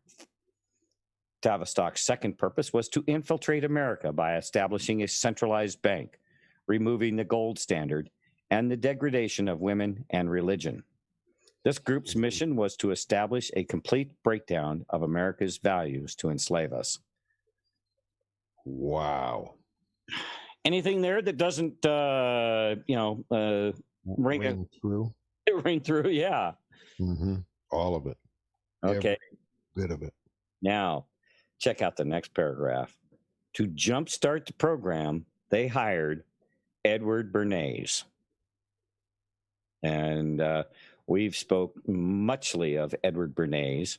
Edward Bernays was somebody who, an individual who came to this channel and very early on, you might let's see. Master of propaganda and marketing. Yes. And just a second. Let me. Oh, yes. Just, gonna switch up the share. Just to remind everybody, this guy. Oh. Goodbye. That's beautiful. Now I know what you were looking for. Yeah, just in case you all didn't get it here, here's a quick replay. One more. Goodbye. Okay, back to the Tavistock Institute. Now, we all know that relates to our early guest that kept coming on the channel to decode cues, none other than Mr. Jerome Corsi. Okay, who would tell us his stories of when he was in college, and he's old enough to have been. Edward Bernays was a professor at the college that he went to, and he said he spent hours and hours talking with Edward Bernays and learning all about Edward Bernays as in all of this. So Bernays is known as it tells you here. I'll just read it in here. Bernays was the nephew of Sigmund Freud and was the father of public relations. He wrote 3 books: Crystallizing Public Opinion, Propaganda, and The Engineering of Consent. That last one is pretty scary, isn't it? Let's think about that for a second. Engineering consent. So, again, this is a process of manipulation, normalizing people to an idea, getting them to want it, making it, introducing it as something that started out a little unusual, maybe a little bit avant-garde, but it becomes more and more normal day by day. And then getting people to say, well, yeah, that's normal, to make, creating new normals. We've had a number of new normals pushed at us, and we're rejecting all of them. But they're trying. They've tried to normalize us to mask world eternal, masks forever. Tried to normalize us to a lot of things. It's just a normal, acceptable thing in politics that it's not honest and it's crooked. No, that's not right. It's not the way it should be, and we won't have it. We will not have that. It's a normal thing for to have a huge margin of error in election vote tabulations. That's just normal. Nope, we're not standing for it. Nope, not going to happen. But many people have bought the normalization. Yeah, they have, unfortunately. Bernays believed people were so irrational, and he believed so strongly in crowd psychology that he could convince masses of people to do almost anything. You want to pick up and read some of this here? I would actually like to. When you had it up before, it was kind of blurry. It got better. Where would you like me to pick up? Tavistock coach? Let's see. Edward Bernays was a Tavistock coach, yes. All right. And he was a Tavistock coach and advisor to President Woodrow Wilson. Wilson ran and won the presidency on the promise that he would keep America out of war. But with the infiltration of Bernays, he persuaded Congress to declare war on Germany and started the First World War. On December 23, 1913, while all Americans were getting ready to celebrate Christmas, Woodrow Wilson, I would add the word in quietly, signed the Federal Reserve Act, a law that created the Federal Reserve System, the central banking system of the United States. This led to effectively abolishing the gold standard. It was now 1933, and Tavistock's mission was already 50% complete. The Central Bank of America was responsible for the Great Depression and the global financial crisis of 2007. The Federal Reserve violates constitutional law because their policymakers are handpicked by people behind the Federal Reserve, and their meetings are secret, and there is no transparency to what they are doing. In 1932, an outspoken critic of the Fed, Louis T. McFadden, said, "We have in this country one of the most corrupt institutions the world has ever known. Now, that should be marginally disturbing to most of us. I refer to the Federal Reserve Board and Bank. This evil institution has impoverished and ruined the people of the United States through its corrupt practices of the money vultures who control it.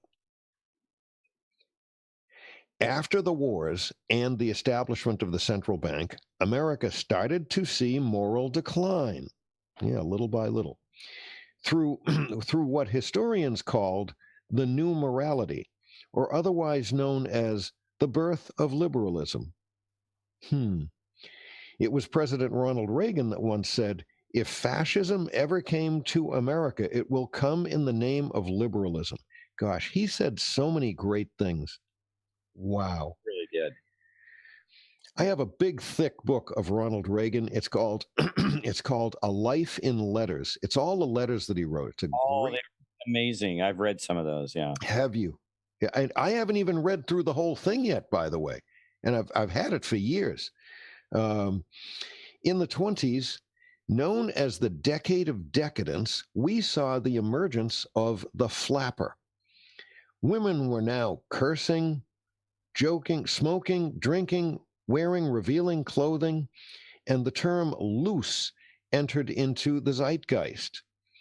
This was a cause and effect directly from advertising and Tavistock music, which was pushed from these think tanks. What a twisted web they weave. That's not in the reading.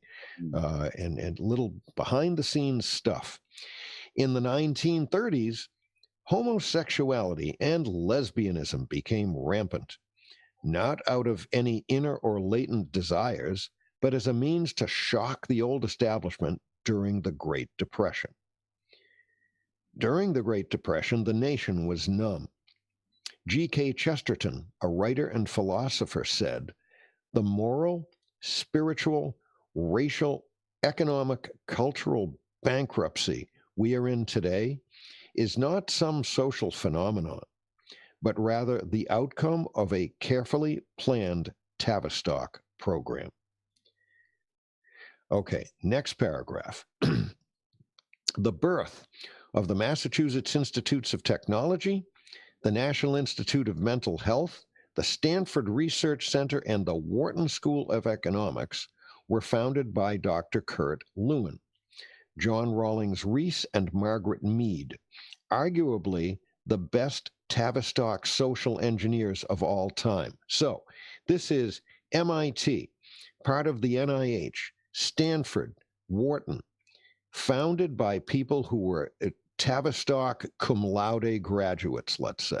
Okay, I want to stop in here real quick here and just make a comment, and because I think this little piece in the puzzle needs to be brought out. Where did President Trump get his business degree from? I don't know. Wharton. Okay. I believe that's one of the schools that he attended. I'm sure you're right. I kind of knew that's what you were going to say because you had the question all set up, but I honestly didn't know, so I wasn't going to just guess. I believe that was one of the schools that he went to. Yep. Well, that is shocking to me. Those are institutions that we know very well. Should raise a serious and appropriate question. Yes. Okay. Are Donald Trump's values somehow influenced by that background from Wharton? No, President Trump did not go to West Point. He did go to a military school in New York somewhere, I think. Yeah, but it was along the lines of what's the one in Virginia? Virginia Military Academy. I don't know the name of it offhand. Yeah, well, I think it's called the Virginia Military Academy, but they're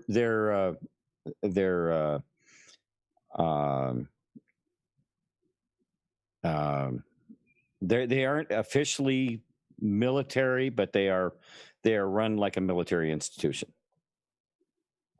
But it's everything. Yeah. The Whiskey Peddler said military VMI. I think it's VMI. I think what you're thinking about. Virginia Military Institution, Institute or college or whatever. Anyway, go ahead. Sorry about that. That's okay. That's good. Okay. Believe it or not, through the minds of these leaders came the brainwashing and propaganda for World War II, Vietnam, the Korean War, the two Gulf Wars, and every war that followed after.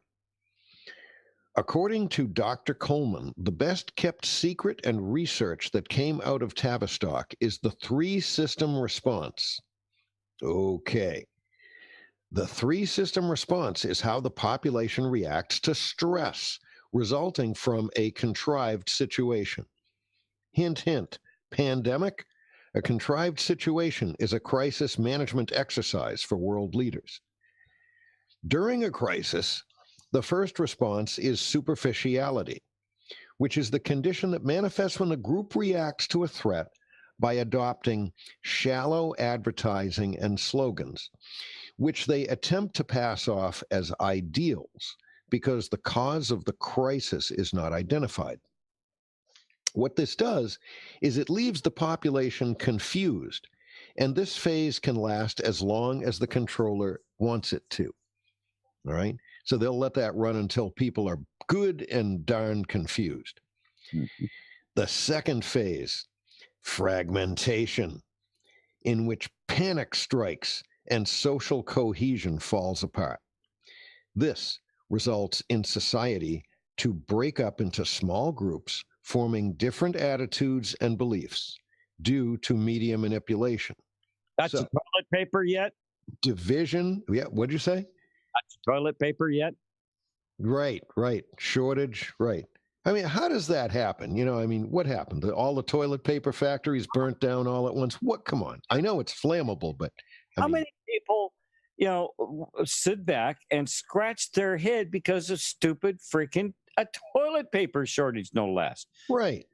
Something that you could, if you got a washcloth, you can wipe your ass. Okay. Sorry. And they catch us. They catch us almost at a dehumanizing, demoralizing level of panic about something as mundane and given as just the sheer joy of being able to be clean.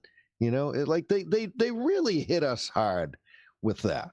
You think that the whole toilet paper affair was just to see if they the next step was they stepped it up with test. What? It was a test.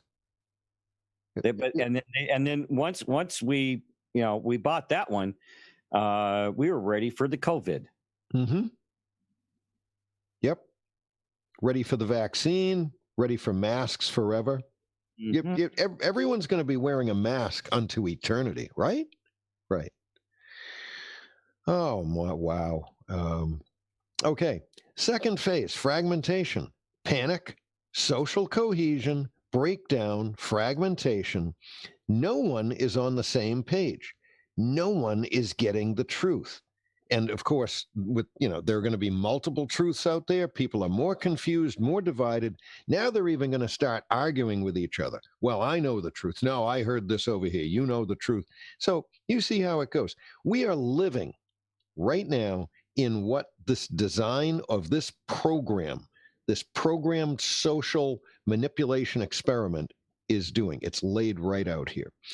This causes civil unrest, protests, verbal fights, physical fights, all caused by humans failing to identify the actual cause of the crisis. Okay, are we ready for phase 3? The third phase is called the fantasy trip. This is what Tavistock calls dissociation. In this last phase of the PSYOP, people have been so traumatized from the false flag event that they block it out or lose interest and all hope and humanity. This dissociation causes people to allow their liberties to be taken away, and it ushers in communist legislation without a fight. And Thumper, my video got blurry for some reason, and I can't read it too well. It might get better if you scroll. I don't know what you did. So it's coming and going. Maybe you should read a little bit. I don't want to mispronounce a word. I'll pick it up here. Okay. Julius Caesar once said, "Divide and conquer." Yes, that's been easily seen. Republican, Democrat, Northerner, Southerner, white, black. They started out very, very simply many, many, many, many years ago. The elites, the non-elites, the royals, the subjects. Any number of ways. They keep, denying that we are all equal in God's eyes. That's the last thing they want us all to come together on. The powers that be have been using contrived situations and false flag events to shock and traumatize the world since the beginning of time. The JFK assassination, Waco, the O.J. Simpson car chase, Columbine, 9/11, Sandy Hook, the Las Vegas shooting, and don't even get me started on crisis actors. You can research that one. Do you think all of these shootings at schools and post offices, churches, concerts, shopping malls were all just a coincidence? According to Dr. Coleman, they were carried out by mind-controlled subjects who were carefully profiled, sought after, and put on dangerous mood-altering drugs like Ritalin and controlled by DARPA computer programmers. Remember the national story about Molly Tibbetts, the jogger who disappeared for a month and was found dead in a cornfield from Iowa? At first, her alleged killer said he heard voices in his head, and the media had a heyday with him, saying that now you cannot find that anywhere on the internet. Did you know Molly Tibbetts' dad was an architect for the Clinton Foundation? He actually designed the orphanages in Haiti. Also, do a quick internet search of killers who hear voices, and it is astonishing. I also recommend the book Programmed to Kill by David McGowan. When I think about what has happened to women in America, it is easy to see how it has been done in hindsight. From the flappers to pornography, we can see that Tavistock is really good at what they do. Remember 50 Shades of Grey? This was another mind control experiment that you could do in your own bedroom. Mm-hmm. The pain and fear that comes with sadomasochism. Sadomasochism. Sex causes the brain to flow the blood away from its executive decision-making areas, the frontal cortex, which results in an altered state of consciousness in both the giver and the receiver, like doing cocaine. Do you ever wonder why certain books or movies get propped up? This always raises a red flag for me. Hubert Hoover was the 31st president of the United States. He was a Republican and was reluctant to become involved with the Federal Reserve. He believed in strengthening American businesses and believed that individual reliance on banks would weaken the economy. There is speculation from Coleman that his reluctance caused the stock market to crash in 1929, which led America into the Great Depression, and as a punishment to him and the American people. Sounds like history definitely repeats itself. Tavistock engineered the Cuban Missile Crisis as an attempt to sell the FEMA program to JFK. It was another rejection by a president, and Kennedy died that same year. Tavistock immediately signed a contract with NASA to ramp up public opinion on space. What was their objective with that? Well, we had to beat the Russians. The Russians couldn't beat it. Oh, okay. Yeah, the space race. All right. They had Sputnik up there. Yeah, and okay, fine. All right. Okay. They were first with that. Yeah, they did beat us out there. So we had to go to the moon first, and that was JFK's. We're going to do a space program, and we're going to be the first to the moon. Yep. Ronald Reagan was another president who was reluctant to fall in line and had an assassination attempt on him. During Reagan's presidency, the Committee of 300 had a secret meeting to make sure that after this presidency, they remained in control with the candidates of their choice. Who was next? George Herbert Walker Bush. He was the former director of the CIA and vice president to Reagan. He was a member of Skull and Bones and was married to Barbara Bush, who keeps fetuses and jars in her home and who is allegedly Aleister Crowley's daughter by a striking resemblance. Bush gave the famous New World Order speech following the Gulf War in '91. Next, we had Rhodes Scholar Bill Clinton, and then George W. Bush, and then Obama. With these presidents comes more social engineering, more false flags, and more corruption at the highest levels. Yes. And more acceptance and normalization of corruption. You just have to watch it happen and then see them get away with it. And they're not held accountable. They're not properly penalized. And I'm thinking of Bill Clinton particularly, and Hillary somewhat. Mm-hmm. It doesn't take much to start connecting these dots, does it? No. John Coleman said we have been brainwashed into believing that communism is the greatest danger we Americans are facing. This is simply not so. The greatest danger arises from the mass of traitors in our midst. Our Constitution warns us to be watchful of the enemy within our own gates. These enemies are servants to the Committee of 300, who occupy the highest positions within our government structure. The United States is where we must begin our fight to turn back the tide threatening to engulf us, and where we must meet and defeat these internal conspirators. Trump campaigned hard on one of his messages, and one of his messages was, drain the swamp. This is exactly what he was talking about. He wants to remove the evil from within the government. Out of all the presidents, Trump has been the most difficult for Tavistock. He was discussed in a couple of Tavistock journals written by James McKay, the director for Tavistock Coaching. In 2016, he expressed concern that based on Trump's personality, he would be very difficult to coach. And in 2018, he discussed how Trump is like a trickster. Is this a confession that Trump hasn't fallen in line, but he has been steps ahead of the committee?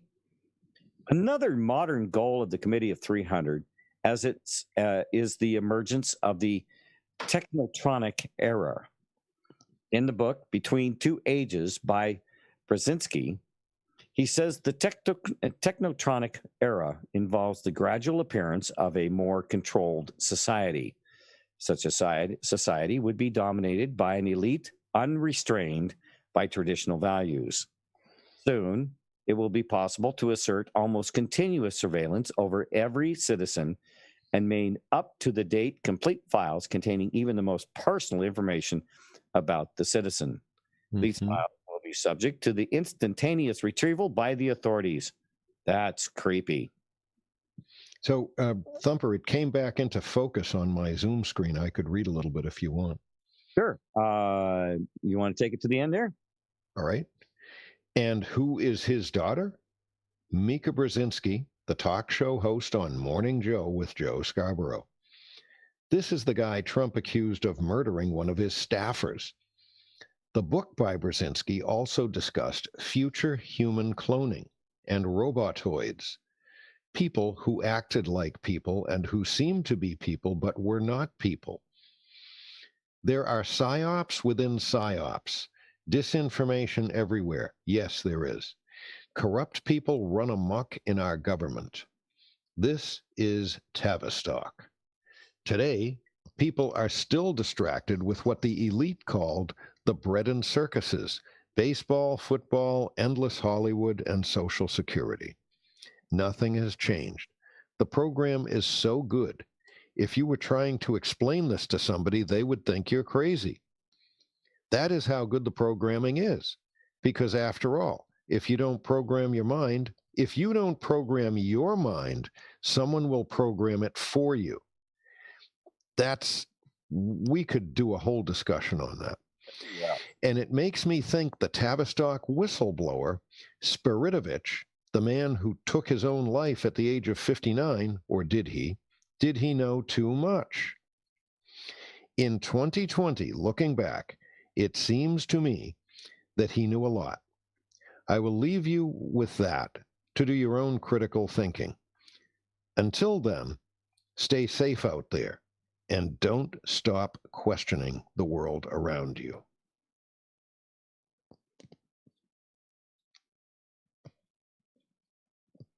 Pretty powerful little article, huh?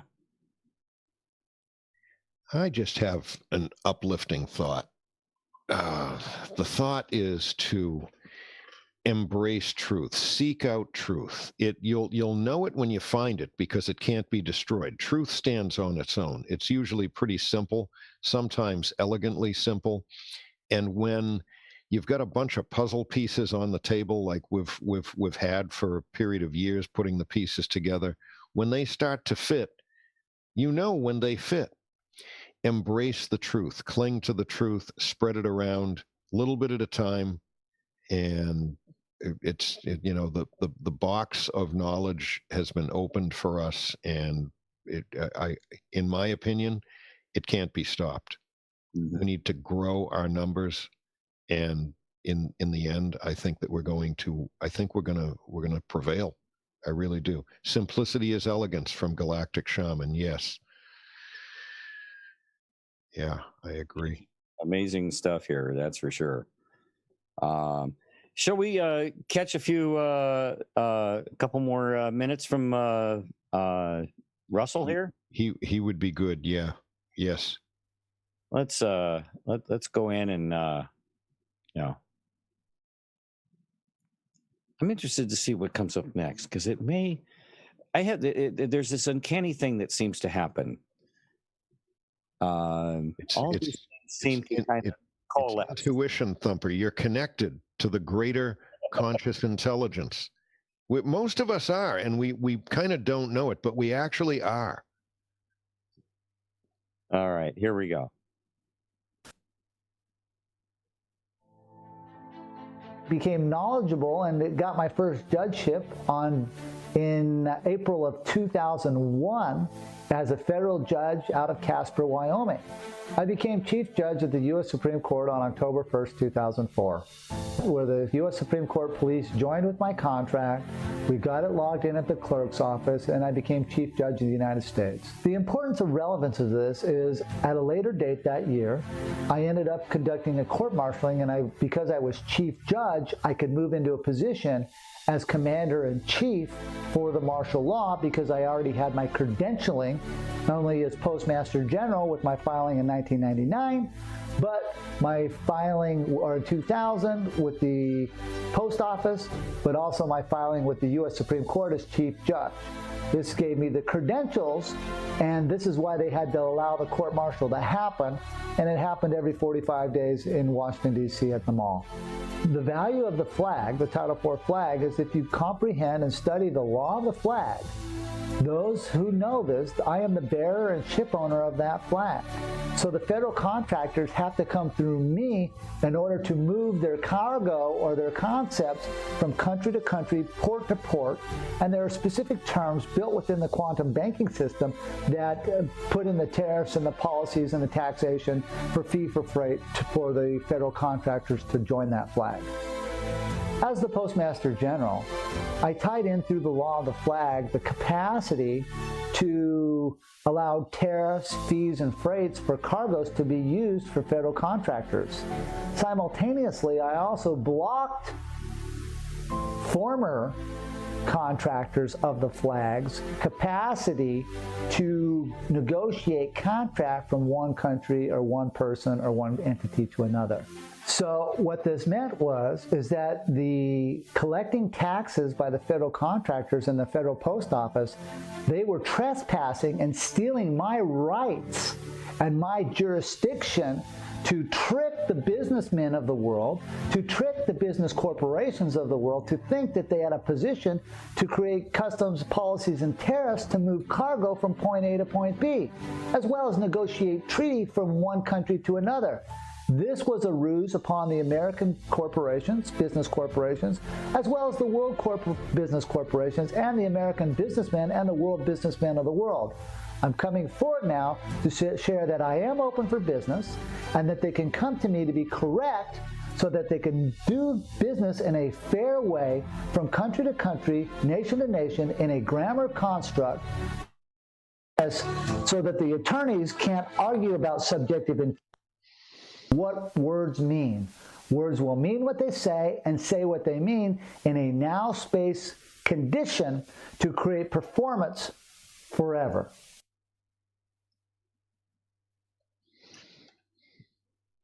Care to comment on that last bit there? Boy, could say a lot. Okay, I'm putting the link to the article on the Tavistock Institute there for you folks in the chat. You can grab that document there.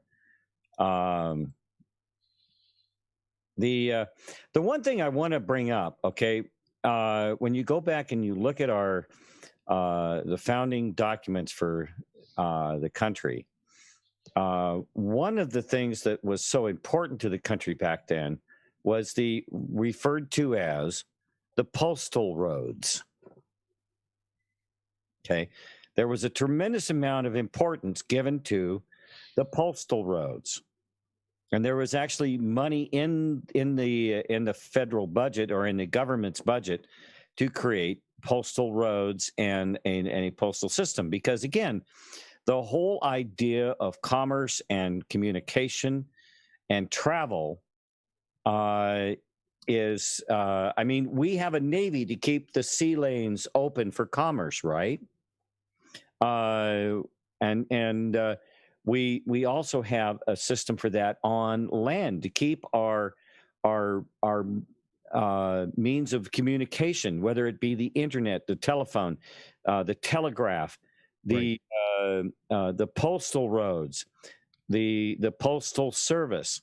I mean, look at what we went through back in before we had the Transcontinental Railroad.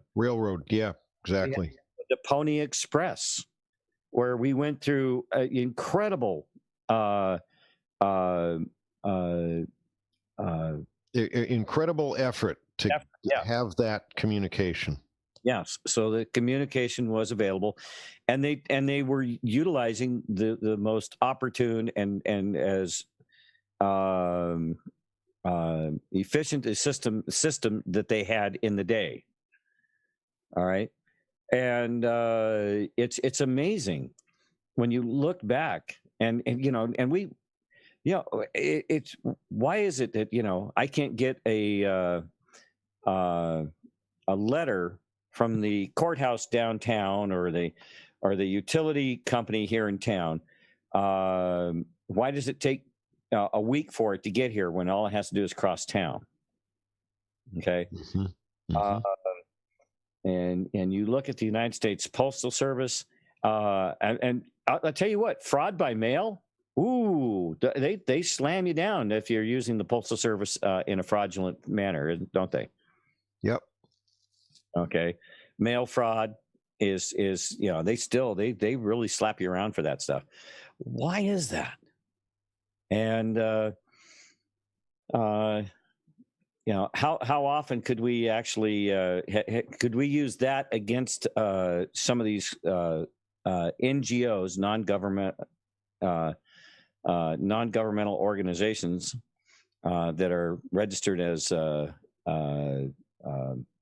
subsidiary corporations of a master corporation, when they use fraud, use the mail to conduct their fraudulent activities? Could we actually hold the IRS accountable for using the postal system to conduct a massive fraud? Makes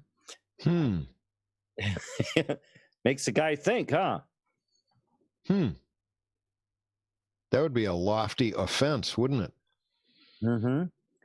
What about using the postal system to conduct election fraud? I was wondering how long you were going to wait before you mentioned that one. Yeah. Well, I mean, there is such a thing as mail fraud. Yes. And disruption of the mail service. What the heck did we have in this the whole election? Supposedly was a fraud. And one of the most all-important things, by what contortion of the imagination can you see boxes of mail thrown in a dumpster? Without severe penalties. Mm-hmm. Yeah. No, we got trouble in River City here. We definitely have trouble in River City. Let's listen to the next piece here Jay has for us, or Russell. So as I got my judgeship in 2001, I filed a document syntaxing the charter for the Universal Postal Union and took down the Universal Postal Union's capacity to collect taxes, fees, and freights from nation to nation in 2001 on a global level, simultaneously disqualifying the United Nations postal system to enter into contract from nation to nation. As I set up the new structure in place for the global postal system, I also set up sea lanes for a galactic postal system simultaneously so that cargo can move from point A to point B through the sea of space from point A to point B to point C to point D. However, the systems that are in place fraudulently hid me from the public and downgraded the value of what I put to the table. The value that I put to the table not only is tangible value and monetary, but it's tangible value for communication to allow the people of the world to benefit from the system that is in place. So as I built the quantum banking system, which had the Global Monetary Fund, the World Central Bank, and the global stock markets in place, it ties into the Global Postal Union and the construct to allow nation to nation to join that construct in a mannerism that's fair for those nations, fair for those people, where we can translate from language to language and lose no deviation in our sentence structure. This ties into the global and galactic postal system, which ties into the quantum banking system that I built to encompass all. In 2003, I took my quantum banking system into the United Nations, where I met with 82 ambassadors, sharing them the technologies and the techniques of the quantum banking system and how it correlates to the postal systems in their respective countries. Also, tying it into their flags and the flag etiquette from consular post to consular post, because simultaneously I showed them the documentation of disqualifying the Vienna Convention, which are the guidelines for setting up consular posts and ambassadorships worldwide. Many ambassadors called me back many times. Had wonderful conversations from things like flag etiquette. They were asking me about my crypto-currencies and the things that I built within that. Each ambassador told me that they were going to give my global banking constitution to their country's treasury so that they'd know what it looked like as I moved the quantum banking system coming forward. So they were we had great conversations. Some countries called me back many, many times, and some countries did not. I remember with every ambassador, I had a conversation on why they were flying a 3x5 boat flag with the ball on top outside their recruiting station. And as I walked into their embassies, they had spears on top of their flag standards, placing their country in a condition of state of martial law, suspending the terms of contract for their countries. Their ambassadors would just smile and they're like, well, we're at war with the people, but the people don't know. I said, that is correct. And so the countries and the ambassadors know of the martial law because it is the symbolism behind that which they have, and that's what they show. So the planet's in martial law. There are no guidelines. There are no rules. It's simply the commander-in-chief's will that moves the martial law. Thus, I'm coming forward right now with my will, giving the soldiers and giving the militaries of the world closure that there's a new system in place to help the citizens both move their equity that is there and create new copious amounts of wealth that is in place for them. As I brought my quantum banking system forward to the world, I disqualified every banking theater on the planet, from the International Court of Arbitration to the International Bank of Settlements, the World Bank, the International Monetary Fund, and I reconstructed their charters in a mannerism that's fair from country to country and posted it with 82 nations simultaneously. I simultaneously took down the world stock markets. What this means is I have the capacity to set up my own shareholders, my own shares, my own warrant system under bid bonds, and my own octoritas and auction blocks for setting up corporation shares and stocks, as well as simultaneously setting up commodity prices and rates from country to country, contract to contract for the federal contractors, with, of course, the flag, which regulates the terms of the contract. Wow. So,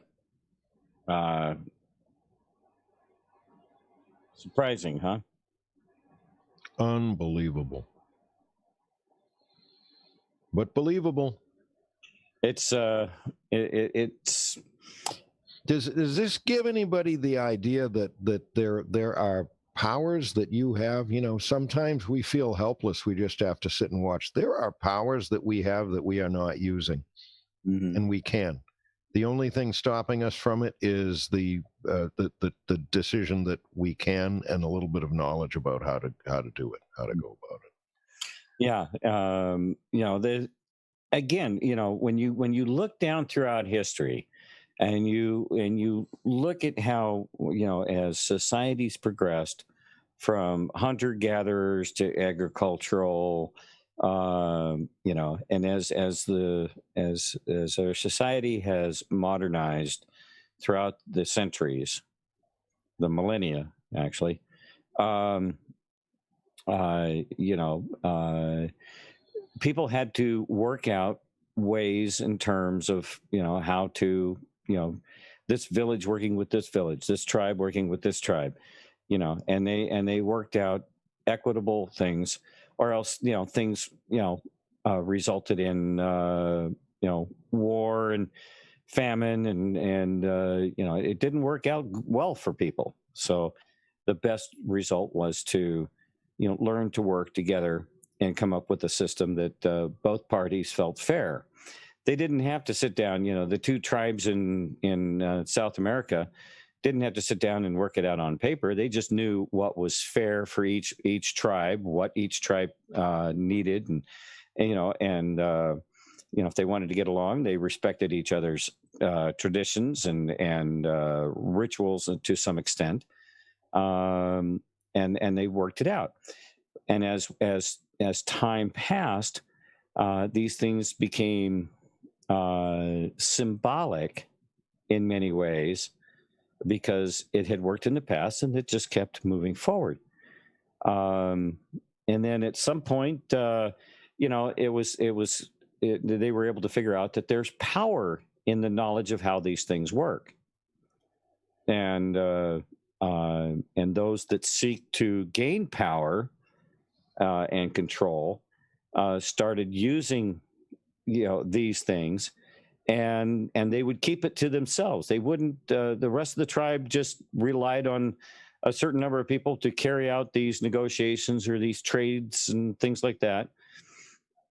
And other people went about their business and just relied on, you know, well, we get our bananas from tribe X over here, and Hulu Bulu over there is the guy that you know, does that negotiation. He's all good with that, you know. But as our world became more sophisticated, we started allowing people to specialize in certain things, and you can see how we could lose track of these things. But throughout all of it, there's been you know, kind of a baseline of certain things. And it, number one, it's truth and transparency. Also logic. Mm-hmm. But truth and transparency are the big ones. Yeah.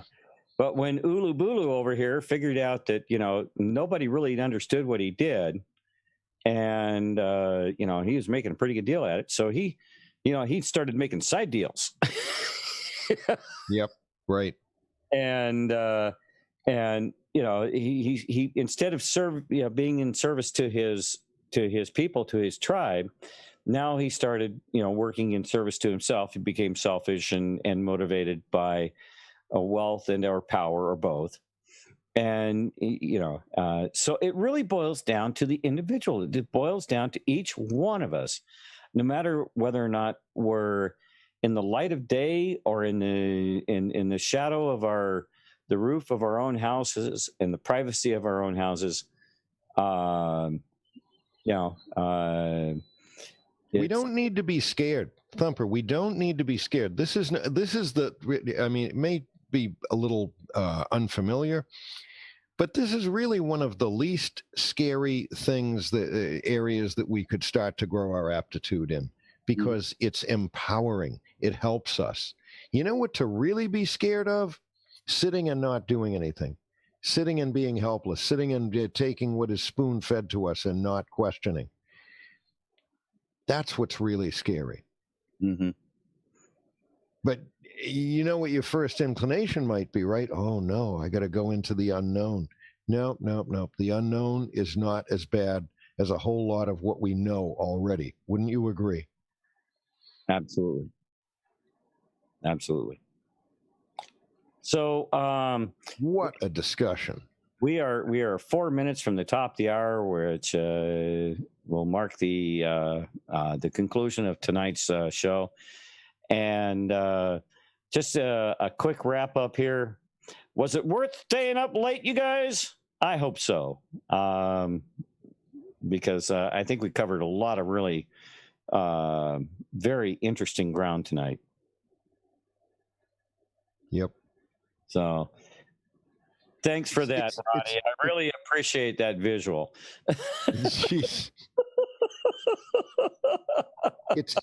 It's looking at everything that we know, most of the pieces of, but it's just looking at them from a slightly different perspective. We've got all the pieces. It's just a matter of how to process it and make sense of it.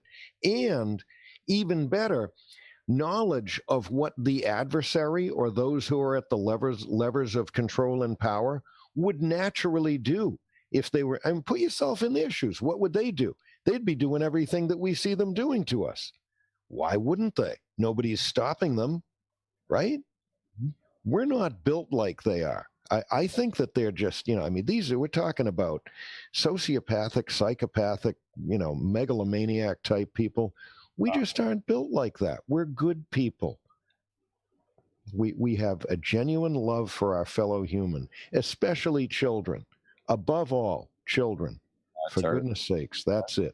What they have done to the children is absolutely horrific. I find it hard to find words to describe, the horror and what the children have gone through. I don't want to actually blow a gasket right on the show, but if I start to see this apparent alleged presidential administration start helping to increase financing for organizations like Planned Parenthood, I'll be just this side of blowing a gasket. I really will. Well, my only solace to that is that this current administration, I believe to be completely a farce. It is. They don't even have the money to put film in the camera. Let's put it that way. Right. And it is so shallow, so hollow. My only real desire is to make sure that the other side of the issue is truly carrying out their goals in order to bring complete and transparent freedom to every man, woman, and child in this country, to bring this country back into what we've always been told that it was. And when you go back and you look at even some of the founding documents, it's not, we've been marketed to for a very long time, and there's and I hope that we go back and it gets repaired appropriately. As difficult and as difficult as they seem to make it appear to us, and as sabotaging as they are, it really, the payoff is huge. The benefit for all of the hardworking, good people that have, so most of us have very, very similar values. Really, we do. We're not all so different. Okay. We care for ourselves. We care for our families, our children. We want to be able to create, produce, build, construct. We like to do things. It's the human spirit. We like to explore. We like to produce. We like to create. We don't want to be enslaved and be turned into automatons in a line of in a long line of people who have to stay in that line for fear of getting hit over the head with a club or something. That's not us. That's not the way it is. But we have so much in common with people from other cultures in other parts of the world that we may not even know. Similar common values. All right, kids. Well, we are now now we're over time. So buckle up your seatbelts. I'm not exactly sure who's coming in. I'm not sure if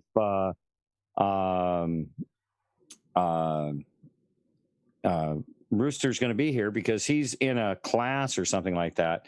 And I know he was looking for somebody to fill in his show. I was not made aware of just exactly what is going to happen. If all else fails, I'll put on a nice long video for everybody.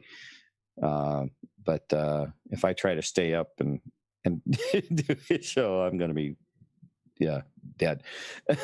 Well, if you want to stick around for a while, I can do that with you. Well, we can call. See what happens here. Let's get everybody back to point of origin here, and we'll put a lid on tonight's hyperdrive show. Here we go. Okay. All right, folks, buckle up, find your seats. Seat backs in the upright position, tables in the upright position, and we'll get you back home. Here we go. Thank you for joining us tonight.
right, ladies and gentlemen, we are back at our point of origin here. Thank you for taking the journey with us tonight. Hope you enjoyed it. Please take all your belongings with you. Anything left behind will be sold at Indigo's house in a yard sale this coming.